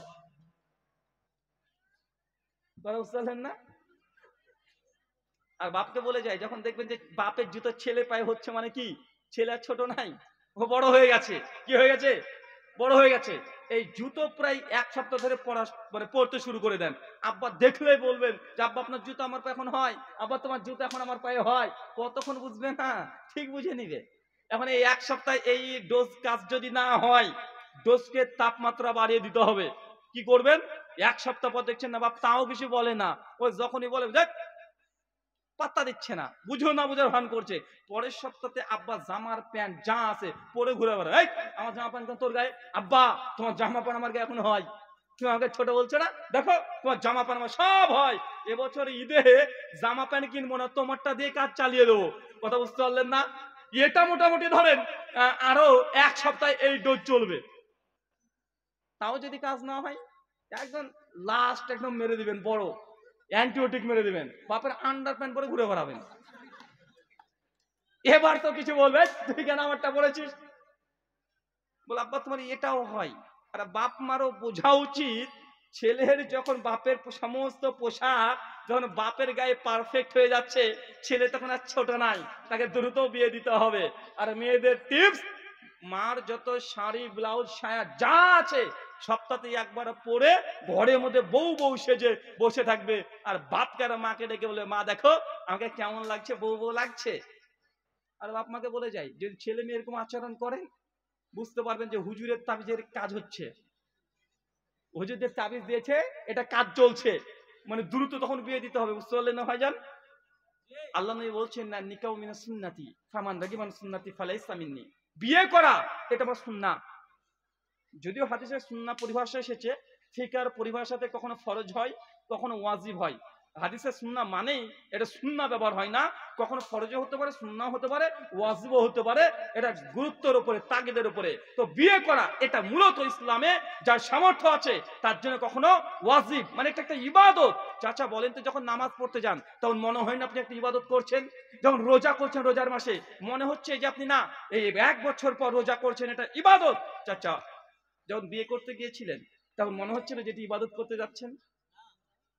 বিয়ে কি ইবাদত মনে হয়? কেউ মনে করছে বিয়ে করাকে ইবাদত, কেউ মনে করে না। শরীয়ত বিয়ে করা হচ্ছে ইবাদত। বিয়ে করতে হবে সুন্নাত মোতাবেক, বিয়ে করতে হবে শরিয়া মোতাবেক। যদি বিয়েকে যদি মুসলিম উম্মাহ যদি এটা মনেই করতে হতো ইবাদত, তাহলে আমার বাড়িতে আপনার বাড়িতে বিয়ের দিন ডিজে বাজতো না। ডিজে বাজে? হ্যাঁ, ডিজে বাজে এলাকাতে। তো এটা ইবাদতের মধ্যে ডিজে ঢুকলো কিভাবে? এলাকাতে যখন বিয়ে হচ্ছে 2 দিন 3 দিন ধরে ডিজে বাজছে, বিয়েটা যদি ইবাদতই হয়, নবী বলছে আমার সুন্নাহ, আরে সুন্নাত ইবাদতের মধ্যে আপনি ডিজে ঢুকিয়ে দিয়েছেন, আল্লাহকে নারাজ করে দিয়েছেন। বিয়ের প্রথমে আল্লাহকে নারাজ করে দিয়েছেন। বিয়ে যখন করতে যাচ্ছেন, গ্রাম বাংলাতে দেখা যায় অনেক জায়গাতে গেট সাজিয়ে রেখে দিয়েছে, লিখে দিয়েছে 10,001 টাকা। আছে না নাই? আপনাদের এলাকায় হয়? গেট ঘেরা হয়? গেট ঘেরেন আপনাদের এলাকায়? আচ্ছা, বিয়ের দিন সকালে গোসল করেন? ঘটা করে গোসল করেন, করিয়ে দেয় আপনাদের এলাকায় কেউ? বলেন আরে কথা রে ভাই। বিয়ের দিন সকালে আপনি ধরেন বিয়ে করতে যাবেন আজ সকালে, এখন আপনি ওই কলতলা টিউবওয়েলের পাশে বসে থাকবেন, সবাই এসে গোসল করিয়ে দেয়, এরকম সিন আপনাদের এলাকায় হয়? প্রথা চালু আছে না? আচ্ছা, কে গোসল করে দেয় গো? এই দেখেন ভাবি, আল্লাহর ওলি, এটা সারা জীবন লটঘট উল্টাপাল্টা বাজে কাজ করেছে, দেওয়ারের সঙ্গে যা মন চায় তাই করেছে। এখন বিয়ের দিন সকালে ভাবি যদি দেওয়ারকে যদি গোসল না করে পাপ মুক্ত না করতে পারে, ভাবিও জানে দেওয়ারও জানে, ভাবি তাতে যা হয়েছে হয়েছে, পাপ মুক্ত করে দাও, এসে গোসল করে দেয়। আছে না ভাইজান? আছে না নাই? সহিহ বুখারী 5068 নম্বর হাদিস, আল্লাহ নবী বলছে ভাবির সঙ্গে দেওরের সম্পর্ক মৃত্যু। মৃত্যু মানে ভাবি দেওরকে দেখলে দৌড়িয়ে পালিয়ে যাবে, এলাকাতেই থাকবে না। কেন? যত ভয়ঙ্কর নোংরামি হওয়ার সম্ভাবনা আছে সেটা দেওর আর ভাবির মধ্যে। কিন্তু সমাজে আমাদেরকে বলা হয় ভাবি মানে অর্ধেক। ভাবি মানে কতটুকু? অর্ধেক। ভাইয়ের পুরোটা, আর ভাবি মানে কি? অর্ধেক। আর শালি মানে, শালি কি? ওটা আধা ঘরওয়ালি, মানে ওটা অর্ধেক। কিন্তু কোরআন সুন্নাহর আলোকে আপনার শালিকে বিয়ে করা হারাম যতক্ষণ আপনার স্ত্রী বেঁচে আছে, হারাম। নিজের বোনকে যখন বিয়ে করা হারাম, শালিকে বিয়ে করা হারাম। কিন্তু সমাজে এগুলো ছোট ছোট পাপ মানে পাপই মনে করে না।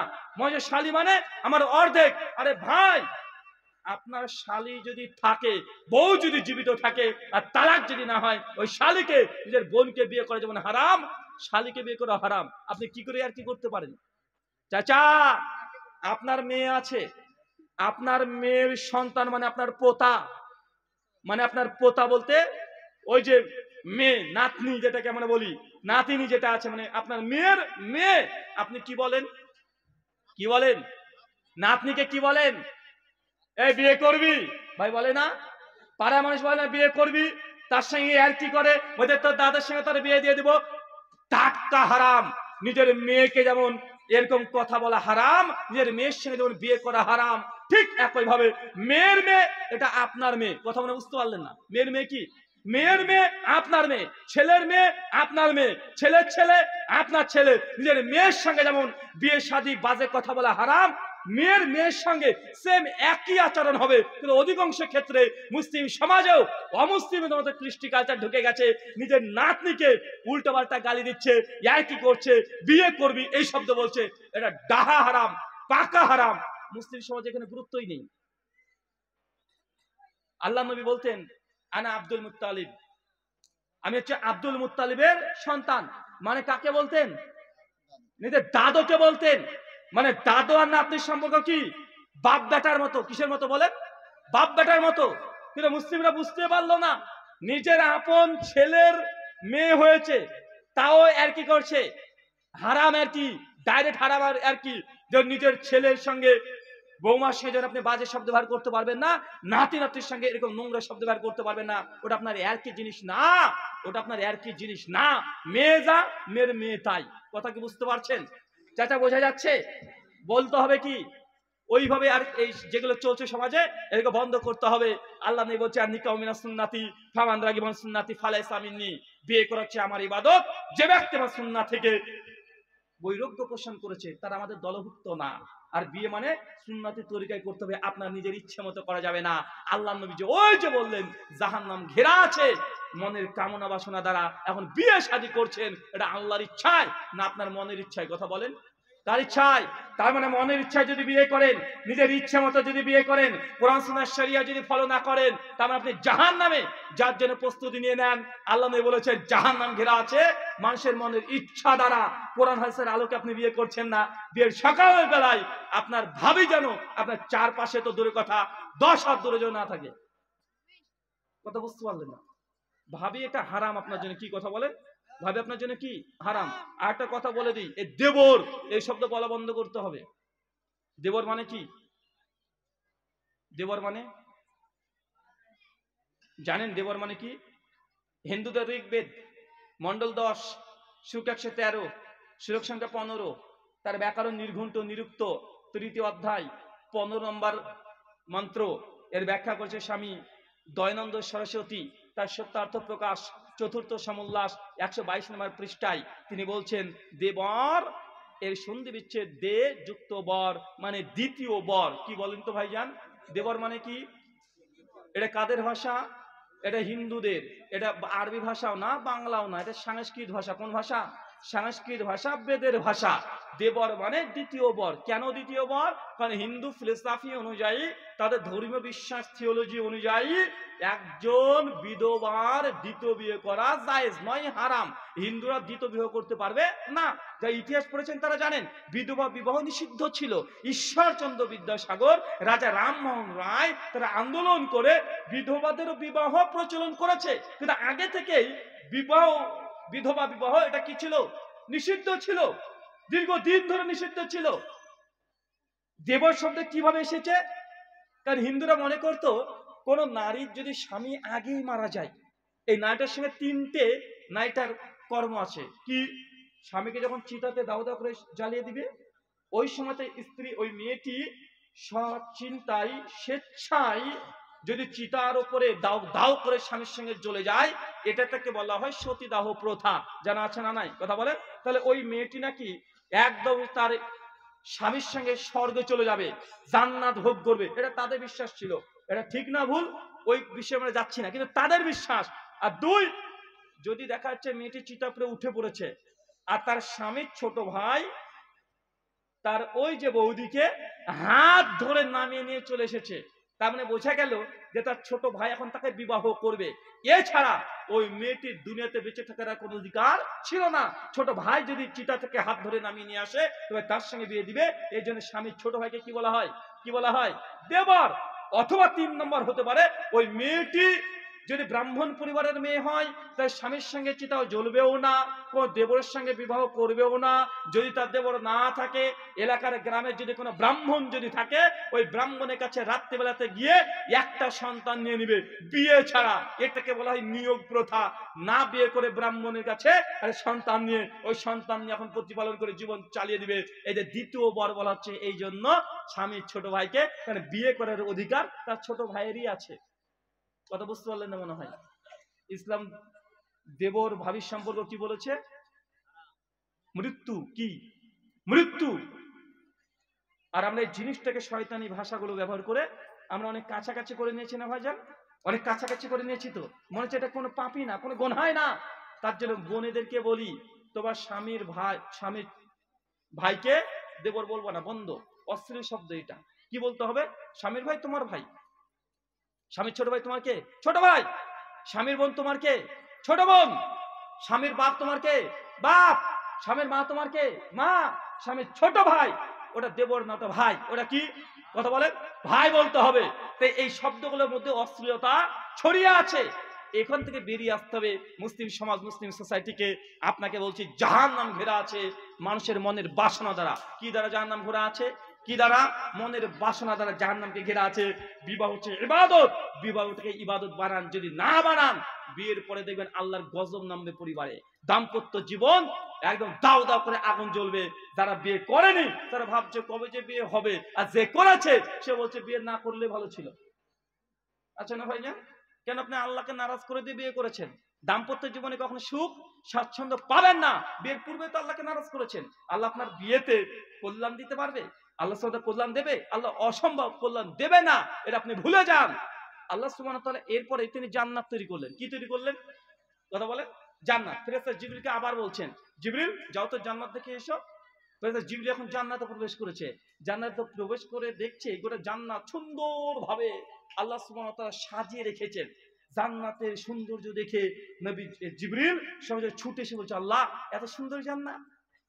দুনিয়ার মানুষ যদি শোনে জান্নাতের বর্ণনা, যে কোনো মূল্যে সে জান্নাত যাওয়ার পরিকল্পনা করবে।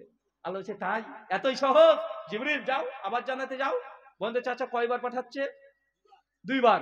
জাহান্নামে কয়বার পাঠিয়েছিল? 2 বার। জান্নাতে কয়বার পাঠাচ্ছে? 2 বার। জান্নাতে গিয়ে দেখছে জাহান্নামের চতুর্দিক জান্নাতকে আল্লাহ ঘিরে দিয়েছেন। জান্নাত কি দিয়ে ঘেরা আছে? আল মাকারে। কি দিয়ে? জান্নাত কি দিয়ে? জান্নাত দুঃখ, কষ্ট, যন্ত্রণা, নিয়ম, নীতি, এইসব দিয়ে জান্নাত ঘিরে দিয়েছে। কি দিয়ে? চাচা কি দিয়ে জান্নাত ঘেরা? জান্নাত কি দিয়ে ঘেরা? জান্নাত কি দিয়ে ঘেরা?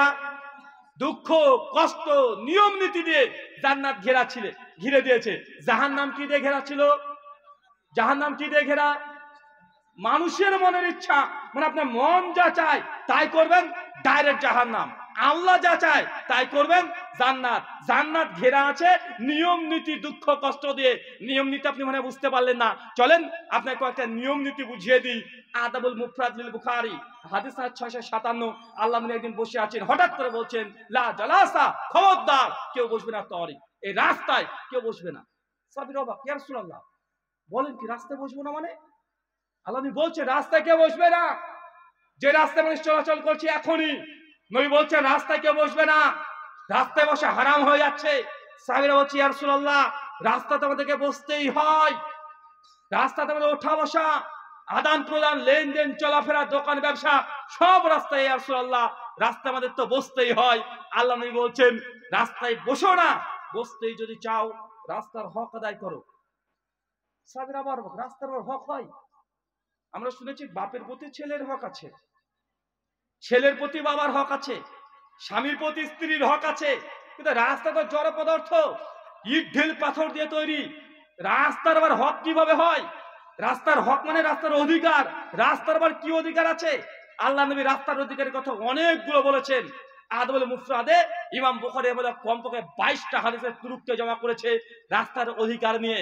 প্রথম, রাস্তাতে যদি উঁচু নিচু কোনো জিনিস থাকে, রাস্তা যদি ক্ষতিকর পদার্থ থাকে, আল্লাহ নবী বলছেন রাস্তাকে পরিষ্কার পরিচ্ছন্ন রাখতে হবে। রাস্তা যদি উঁচু নিচু থাকে সমতল করে দিতে হবে। রাস্তায় কোনো মানুষ যেন ক্ষতিকর পদার্থের দ্বারা আক্রান্ত না হয়, রাস্তাকে পরিষ্কার পরিচ্ছন্ন রাখতে হবে। কথা বোঝা গেল? আমি মনে বোঝাতে পারছি না, বুঝতে পারছেন তো আমার কথা? আচ্ছা, কে কে আমার কথা বুঝতে পারছেন একটু হাত তোলেন তো। হ্যাঁ, দেখেছেন দেখেছেন তো এসব কি হয়েছে বলেন তো। চাচা কি প্রশ্ন করেছি? আমরা হুজুগে বাঙালি, আর আপনার তো অর্ধেক বিহারি অর্ধেক বাঙালি, মানে দুই মিক্সড আমরা, তাই না ভাইজান? আমি প্রশ্ন করলাম কে কে বুঝতে পারছেন না, তারা হাত তোলেন। আপনার কারা তুলেছিলেন বাপ? হ্যাঁ হ্যাঁ, মানে আসলে আপনারা বুঝতে পারছেন না, তার জন্য তো হাত তুলেছেন, ধরা পড়ে গেছেন। ও হুজুগে বাঙালি ধরে ফেলেছে আপনাকে। আল্লাহ নবী বলছেন রাস্তার হক কি বলেন তো? রাস্তাতে যদি উঁচু নিচু থাকে, কোনো ক্ষতিকর পদার্থ থাকে, এটা সরিয়ে ফেলতে হবে। যদি না সরান, রাস্তায় চলাচল আপনার জন্য জায়েজ নয়, নিষিদ্ধ। রাস্তায় ট্যাক্স, ইন্ডিয়াতে আমরা গাড়ি নিয়ে চলাচল করছি, ইন্ডিয়াতে রোড ট্যাক্স লাগে কি লাগে না? লাগে না? অবশ্যই লাগে। ঠিক ইসলামী রাষ্ট্রে ইসলামী রোড ট্যাক্স আছে। সে রোড ট্যাক্স কি? এগুলো হচ্ছে রোড ট্যাক্স। রাস্তাতে উঁচু নিচু জিনিস থাকা যাবে না, রাস্তা যদি সমতল না থাকে।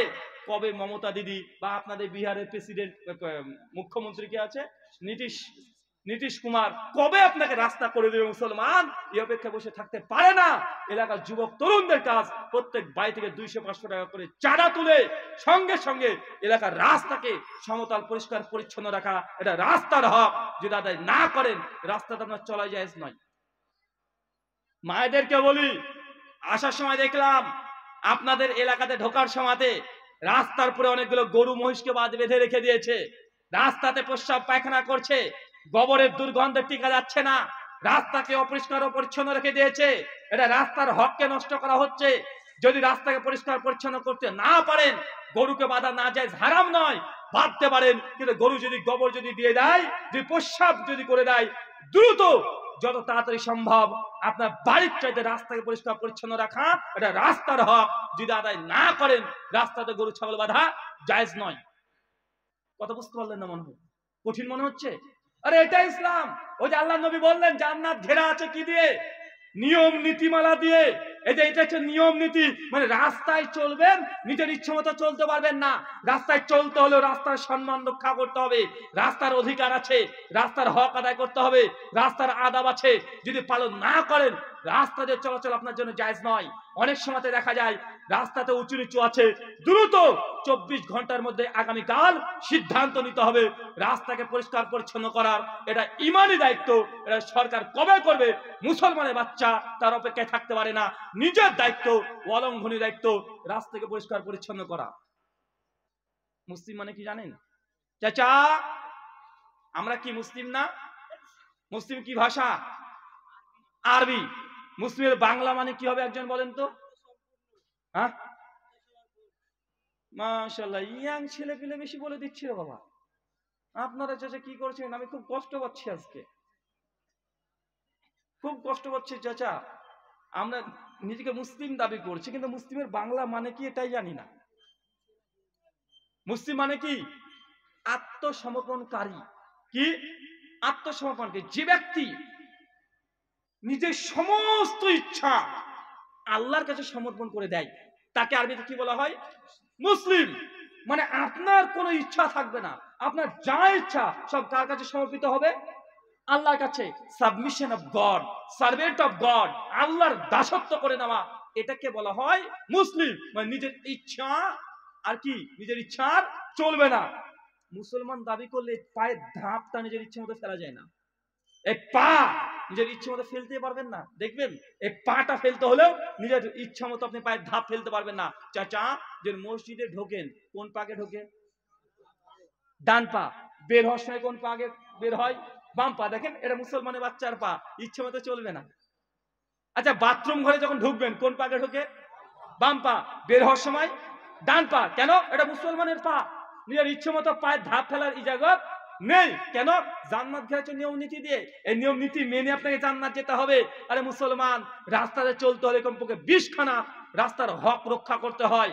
আল্লাহ নবী হঠাৎ একদিন বলছেন, খবরদার 3টে জায়গাতে প্রস্রাব পায়খানা ফেরো না। সূরা আবু দাউদ কিতাবুত তাহারাত হাদিস 25 এবং 26। তার মধ্যে 1 যে জলাশয় থেকে মানুষ পানি ব্যবহার করে উপকৃত হয়, ওই জলাশয়ে প্রস্রাব পায়খানা করা জায়েজ নয়। মানে এলাকায় যদি কোনো পুকুর থাকে, যে পুকুরে মেয়েরা মায়েরা থালা বাসন মাজছে, কাপড় কাচ্ছে, গোসল করছে, ওই পুকুরের আশেপাশে বা পুকুরের মধ্যে থুতু ফেলা, ঘাস ফেলা, প্রস্রাব করা, পায়খানা ফেলা জায়েজ নয়। মানে পায়খানা ফিরবেন নিজের ইচ্ছে মতো না, নিজের ইচ্ছে মতো না। কেন? মুসলমান যে আপনি, মুসলমান মানে কি? আল্লাহ কাছে বিক্রি হয়ে গেছে। মুসলমান মানে কি? আল্লাহ কাছে বিক্রি হয়ে গেছেন। নিজের কোনো ইচ্ছা চলবে না, ধাপ ফেলতে হলো চিন্তা করতে হবে কোন ধাপ আগে ফেলবো, আমার ইচ্ছে মতো ফেলাই যাবে না। প্রস্রাব পায়খানা করবেন, তাও ইসলামে 20 থেকে 30 খানা নিয়ম নীতিমালা আছে। প্রস্রাব চেপেছে দাঁড়িয়ে প্রস্রাব করতে পারবেন? স্বাভাবিক পরিস্থিতিতে দাঁড়িয়ে প্রস্রাব করতে পারবেন? প্রস্রাব ফিরতে ঢুকেছেন, ঢুকে দেখছেন হাইকমান্ড বা লো কমান্ড যেটা আছে সেটা কিবলার দিকে মুখ অথবা পেছন আছে, প্রস্রাব করতে পারবেন? জি। কিবলার দিকে যদি মুখ বা পেছন থাকে ওরা জায়েজ না। তাহলে প্রস্রাব করবেন, তাও কত নিয়ম নীতি। প্রস্রাব করতে ঢুকবেন, সেই সময় তো দোয়া আছে না নাই? প্রস্রাব করে বের হবেন, দোয়া আছে না নাই? প্রস্রাব করতে মানে প্রস্রাব দাঁড়িয়ে করতে পারছেন না, বসতে হবে। এমন বসেছেন, মোবাইল একটা ফোন এসেছে, আপনি ফোনটা ধরছেন, কে সালাম দিয়েছে, ওয়ালাইকুম আসসালাম উত্তর দিতে পারবেন? প্রস্রাব ফিরছেন, পায়খানা ফিরছেন, হাসি চলে এসেছে, আলহামদুলিল্লাহ বলতে পারবেন? দেখেন, প্রস্রাব ফিরতে ঢুকেছেন, তাও কতগুলো আপনার মধ্যে নিয়ম নীতি আপনাকে পালন করতে হচ্ছে। কেন? মানে আপনি মুসলমান, হাগু করাটাও নিজের ইচ্ছে মতো যায় না। আর হিন্দু ঠাকুরের প্রস্রাব পায়খানা যাওয়া হবে, ও কোনটা পূর্ব, কোনটা পশ্চিম, কোনটা উত্তর, কোনটা দক্ষিণ, ওর দেখার দরকার নেই। দাঁড়িয়ে আছে না বসে আছে না শুয়ে আছে না ডিগবাজি মারছে, এটা দেখার দরকার নেই। ও চাপিয়েছে, কল কল কল কল করে ঢেলে দিয়ে চলে আসবে। কিন্তু আপনি কি, আপনি কি বলেন তো? মুসলমান মানে আপনি বিক্রি হয়ে গেছেন, নিজের ইচ্ছা আর চলবে না, এটার নাম মুসলিম। আপনাকে বুঝাতে পারলাম না, আপনি ইসলামটাকে বুঝতে পারলেন না, যে আপনি যে নিজেকে মুসলিম দাবি করছেন, মুসলিম বললে কত দায়িত্ব যে আপনার কাঁধে উপরে পড়ে যায় আপনি বোঝার চেষ্টা করেনি। আল্লাহ নবী বলছেন জান্নাত ঘেরা আছে কি দিয়ে? নিয়ম নীতি, দুঃখ কষ্ট দিয়ে। এখানে নিয়ম নীতি দেখেন, আল্লাহ নবী বলছেন রাস্তাতে বসো না, বসতেই যদি চাও রাস্তার হক আদায় করো। রাস্তার হক কি?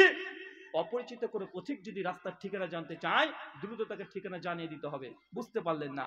আপনার ভাষায়, কলকাতায় গিয়েছেন আপনি, কলকাতায় কখনো গিয়েছেন?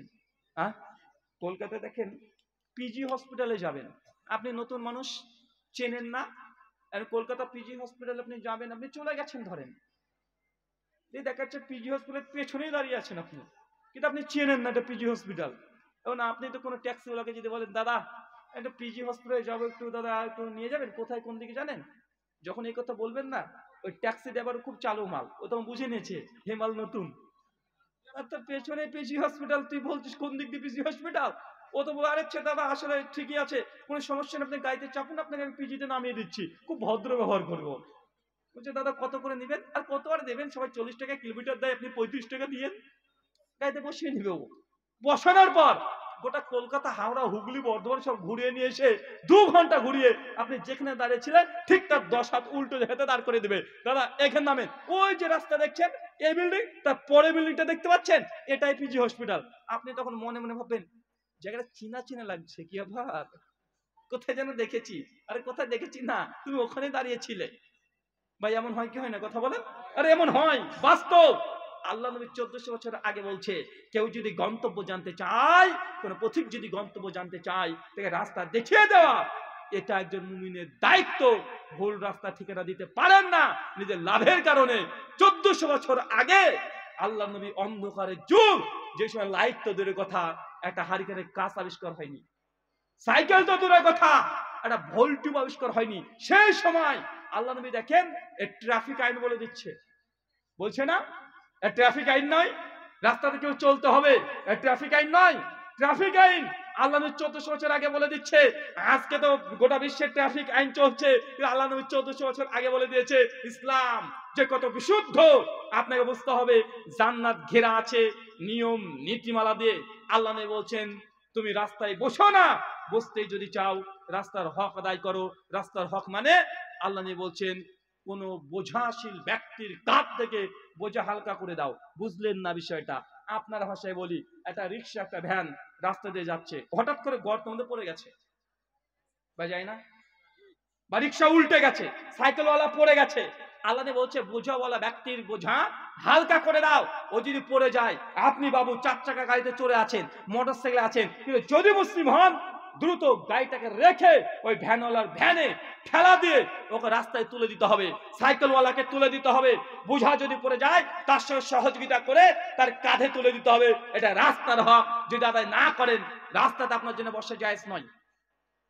এটা ইসলাম। দেখেন কত সুন্দর, কত সুন্দর না ভাইজান? সবাই সমান। এবারে ব্রাহ্মণ ক্ষত্র বৈশ্য শূদ্র নাই, যে আমি উঁচু বর্ণের তুমি নিচু বর্ণের, কোন সিস্টেম নেই। একদম মক্কার ইমাম শেখ সুদাইসের জন্য যখন 5 ওয়াক্ত নামাজ পড়ো, আপনাদের বিহারের এই কোনার একজন ফকিরের সন্তান সে যদি থাকে মুসলমান, তার জন্য 5 ওয়াক্ত নামাজই ফরজ। কম বেশি আসে নাকি? হ্যাঁ, ডাক্তার জাকির নায়েক আপনাদের কিশোরগঞ্জে এসেছিল, আসে না ভাইজান? ওই তো গোটা বিশ্ব জগতের জনপ্রিয় খ্যাতিমান আলোচক, নাস্তিক হিন্দু খ্রিস্টান সবাই তার কাছে এক কথা লাজবাব হয়ে যায়। গোটা বিশ্ব আজকে তাকে দেখতে পাচ্ছে। কিন্তু ডক্টর জাকির নায়েক যখন এসেছিল সেই সময় নামাজ কে পড়েছিল? ডক্টর জাকির নায়েক জামাত হয়েছিল না কিশোরগঞ্জে? হ্যাঁ, নামাজ কে পড়িয়েছিল? আপনার ভাষাতেই বলি, ডাক্তার জাকির নায়েক আজকে আসলো এখানে, অনেক বড়, ওনার মতো এত বড় দায়ী এখন বর্তমান বিশ্বে পাওয়া মুশকিল। আলেম আছে আলহামদুলিল্লাহ, অনেক, ওনার চাইতে দামি দামি আলেম আছে, দায়ী পাওয়া খুব মুশকিল আছে। এখন উনি চলে এসেছেন। আর আপনাদের এলাকার একজন এই মাদ্রাসা ধরেন, একজন কোরআনের হাফেজ, একদম গরিব ফকিরের বাচ্চা ধরেন, ওর বাপ ভিক্ষা করে নিয়ে থেকে হাফেজ করিয়েছে, পাড়ার মানুষের কাছে জায়গা থেকে খাওয়া দাওয়া করে কোন রকম কোরআনকে সুন্দর করে হিফজ করে ফেলেছে, কি রাত মাশাআল্লাহ চমৎকার শিখে নিয়েছে। 16-17 বছর ধরে একটা ছেলের বয়স। আর ডাক্তার জাকির নায়েক এসেছে। এখন যদি নামাজ পড়াতে হয়, নামাজ কে পড়াবে? নামাজ কে পড়াবে? আরো জোরে, হাফেজ। ডাক্তার জাকির নায়েকের চান্স নেই। তুমি দায়ী, অনেক বড় দায়ী, তোমার জায়গায় তোমার, কিন্তু এই জায়গাটা কার কথা বলে? হাফেজ, যার ইলম আছে, জ্ঞান আছে, তার। এখানে ইসলাম। অন্যদিকে দেখেন উনি ব্রাহ্মণ, ও ফকিরের বাচ্চা, ফকির কি ও মূর্খর বাচ্চা হলেও ও মন্ত্র তন্ত্র কিছু জানে না, 2-4টে দেখে দেখে পড়ে এখন ব্রাহ্মণরা, মানে সংস্কৃত পদ তো ভুলেই গেছে, এখন বই বাংলাতে বা হিন্দিতে দেখে দেখে পড়ছে। ওং ভূর্ভুবস্বঃ তৎসবিতুর্বরেণ্যম। ও যতই মূর্খ হোক, তারপরে ওই মন্দিরে কি করবে? পুজো করবে। আর একজন যত বড়ই পণ্ডিত বিশেষজ্ঞ সংস্কৃত পিএইচডি হোক না কেন, সে যদি ব্রাহ্মণ না হয়, সে যদি শূদ্র হয়, ও মন্দিরে উঠে পুজো করতে পারবে? কথা বলেন না। কিন্তু ইসলাম তা না। আরে ফকিরের বাচ্চা হোক, ওর যদি কোরআন যদি হিফজ থাকে, কোরআন যদি বেশি জানে, কোরআন যদি বিশুদ্ধ তাফসীরের সঙ্গে পড়তে পারে, ওই ইমামতি করবে। এটা ইসলামের সঙ্গে অন্য ধর্মের পার্থক্য। চাচা, আজকের আলোচ্য বিষয় যে আমলে জান্নাতে ঘর পাওয়া যায়, 3টে আমলের কথা বলবো। কয়টা? যেমন 3 জন ব্যক্তির কথা বলেছি, তার জান্নাতে অলরেডি আগে থেকে ঘর পেয়ে গেছে। আপনারা জান্নাতে ঘর পেতে চান? হ্যাঁ, কে কে পেতে চান? একটু হাত তোলেন তো। জান্নাতে ঘর কে কে চান? কে কে চান? তাও অনেকে তুলে না, দেখেন জান্নাতে নিবে না এরা। দেখেছেন, আশ্চর্য মানুষ রে ভাই, বাপতি না মা বাপ। মানে জান্নাতও দরকার নাই, জাহান্নামও দরকার নাই, কালকে কোন রকম 500 টাকা ইনকাম করতে পারলেই ভালো। এখন যদি বলি ভাই আলোচনার শেষে একটা করে আমি জোড়া মুরগি দেবো, সবাই হাত তুলবে, এখন আমি নেবো, আমাকে দেন। মানে আমার ওই জান্নাত জাহান্নাম তো দরকার নেই, আমার 500 টাকা দরকার। 500 টাকা ইনকাম করলে আমি খুশি। মানে আমাদের এরকম হয়ে গেছে। 3টে আমল। সহিহ বুখারী 450 নম্বর হাদিস, আল্লাহ নবী বলছেন, কেউ যদি দুনিয়াতে আল্লাহর জন্য একটা মসজিদ নির্মাণ করে দেয়, বাইতুল ফিল জান্নাহ, আমি আল্লাহ তার জান্নাতে ঘর দেব। কি তৈরি করতে হবে? কি তৈরি করতে হবে? মসজিদ। কয়টা? একটা। আল্লাহ কি দেবে? আল্লাহ আপনার জন্য ওমর বিন খাত্তাবকে যেমন দিয়েছে জান্নাতে ঘর, আল্লাহ আপনাকে আগে থেকেই জান্নাতে ঘর আপনার জন্য কনফার্ম করে নিবে। ট্রেনের টিকিট যেমন কনফার্ম করেন, আল্লাহ আগে থেকে কনফার্ম করে রেখে দিবে, মরার পরে আপনি জান্নাতে ঘর পাবেন। 1 2 সুনান তিরমিজি 415 নম্বর হাদিস, আল্লাহর নবী বলছেন, কোন ব্যক্তি যদি দুনিয়াতে প্রতিদিন 12 ওয়াক্ত সুন্নাত নামাজ পড়ে, কত রাকাত? 12 রাকাত সুন্নাত নামাজ পড়ে। কখন? জোহরের আগে 4, পরে 2, মাগরিবের পরে 2, এশার পরে 2, ফজরের আগে 2, টোটাল 12 রাকাত কেউ যদি সুন্নাত নামাজ হেফাজত করতে পারে, বাইতুল ফিল জান্নাহ, আল্লাহ বলছে তাকে জান্নাতে আমি ঘর দিয়ে দেব। কি পড়তে হবে? 12 রাকাত সুন্নাত। 3 সুনান দারমি 438 নম্বর হাদিস, আল্লাহ নবী বলছেন কোন ব্যক্তি যদি প্রতিদিন 10 বার প্রত্যেক দিন সকালবেলায় বা সন্ধ্যাবেলায় যখন ইচ্ছা যে কোনো সময় সে 10 বার সূরাতুল ইখলাস পাঠ করে, বাইতুল ফিল জান্নাহ, আমি আল্লাহ তাকে জান্নাতে ঘর দেব। চাচা কোন সূরা মুখস্থ আছে? কোনটা? কুল হুয়াল্লাহু আহাদ। অনুবাদ, বলো তিনি আল্লাহ এক এবং অদ্বিতীয়। আল্লাহুস সামাদ, আল্লাহ কারো মুখাপেক্ষী নন। লাম ইয়ালিদ ওয়ালাম ইউলাদ।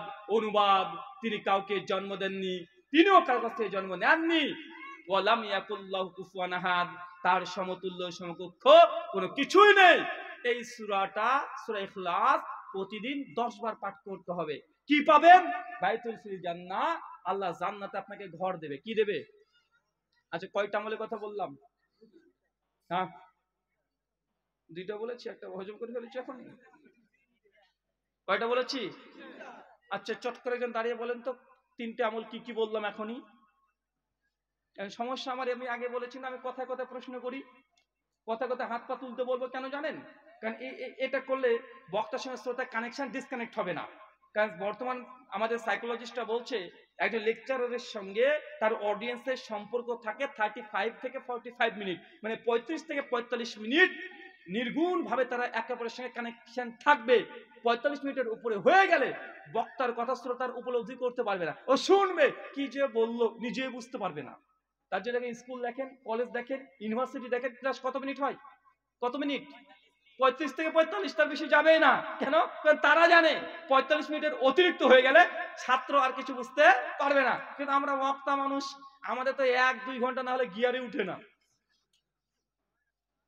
বক্তাকে বক্তব্য বিষয় দিয়েছে, বক্তা 2 ঘন্টা 1.5 ঘন্টা আলোচনা করে বলছে, যখন কমিটি বলছে যে শেষ করেন, ও বক্তব্য শেষ মানে শুরুই করেনি। বলছে আরে আমার তো 1.5 ঘন্টা গিয়ার গরম হতেই লাগে।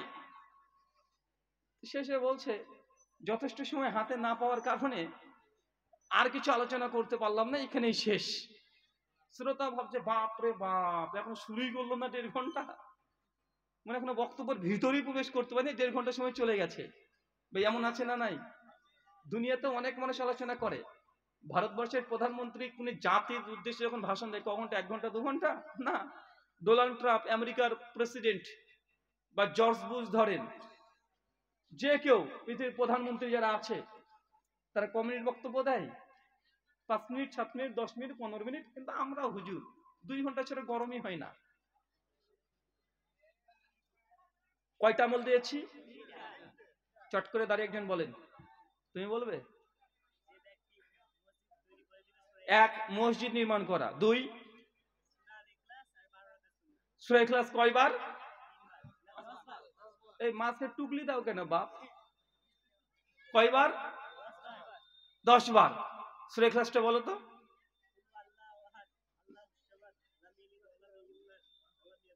মাশাআল্লাহ, এই তো হবে তো। মাশাআল্লাহ, একটা হলে তো শিখেছো, শিখেন না ভাইজান? আর শেষটা কি বললে? কখন কখন? আচ্ছা, গুলিয়ে ফেলবে, কথা বলে বসে না থাকলে গুলিয়ে ফেলবে, বসে পড়ো। আলহামদুলিল্লাহ। চাচা আর একবার বলে দিই, মসজিদ নির্মাণ করা। কি বললাম? দুনিয়াতে মসজিদ নির্মাণ করে। এখন যদি মনে করেন হুজুর মসজিদ নির্মাণ করে কি 4 খেনে ব্যাপার নাকি? আমার বাপ তত কোটিপতি না। ইবনে মাজাহ 1228 নম্বর হাদিস, আল্লাহর নবী বলছেন কোন বান্দা যদি দুনিয়াতে একটা পায়রার ঢোপের সমান, কিসের সমান? পায়রার ঢোপের সমান যদি মসজিদ নির্মাণ করে দেয়, বাইতুল ফিল জান্নাহ, পায়রার ঢোপের সমান। এখন আপনি টেনশনে পড়ে গেলেন, পায়রার ঢোপের সময় মসজিদ হয় নাকি? এই টেনশনে সালাফগণ পড়েছিলেন। ইমাম আহমদ ইবনে হাম্বল রাহিমাহুল্লাহ বলছেন এই হাদিসের অর্থ এটা নয় যে পায়রার ঢোপের সমান মসজিদ তৈরি করে দিবে। এর উদ্দেশ্য হচ্ছে এইটা যে একজন মানুষকে নামাজ পড়ার জন্য যতটুকু জায়গার প্রয়োজন হয় ততটুকু যদি মসজিদ নির্মাণ করে দেয়, বাইতুল ফিল জান্নাহ। মানে কালকেই আপনি ইঞ্জিনিয়ারের কাছে যান, গিয়ে বলেন যে একজন মানুষের নামাজ পড়ার জায়গা কতটুকু লাগে? একটা জায়নামাজের সমান। জায়নামাজের মাপ কত? 2 ফিট বাই 4 ফিট। ইঞ্জিনিয়ারকে বলেন 2 ফিট বাই 4 ফিট একটা বিল্ডিং নির্মাণ করা, প্লাস্টার করা, রং করা, ইলেকট্রিক দেওয়া, সমস্ত খরচ কত টাকা লাগবে সঙ্গে হিসাব করে দেখবেন। ইঞ্জিনিয়ার বলে দিবে এত স্কয়ার ফিট বনাম এত স্কয়ার ফিট সমান সমান এত টাকা লাগবে। এত জমি থেকে ছাদ পর্যন্ত বলতে পারবে কি পারবে না? পারবে কি পারবে না? আপনি নিয়াত করেন, গোটা মসজিদ তৈরি করতে না পারলেও এক মুসাল্লা, এক জায়নামাজের সম পরিমাণ মসজিদের টাকা যা লাগে আপনি ডোনেশন করে দিবেন, ডোনেট করে দিবেন। নবী বলছেন বাইতুল ফিল জান্নাহ, তাকেও জান্নাতে ঘর দেবে। ভাবেন না যে 10 তলা বিল্ডিং তৈরি করতে হবে, আপনাকে একাই 10 তলা বিল্ডিং করতে হবে বা গোটা মসজিদ তৈরি করতে হবে। একটা জায়নামাজের সমান টাকা দিতে পারবেন কি পারবেন না? জায়নামাজ না, জায়নামাজের সমপরিমাণ খরচ যা লাগে, হতে পারে 35,000, হতে পারে 40,000, হতে পারে 50,000।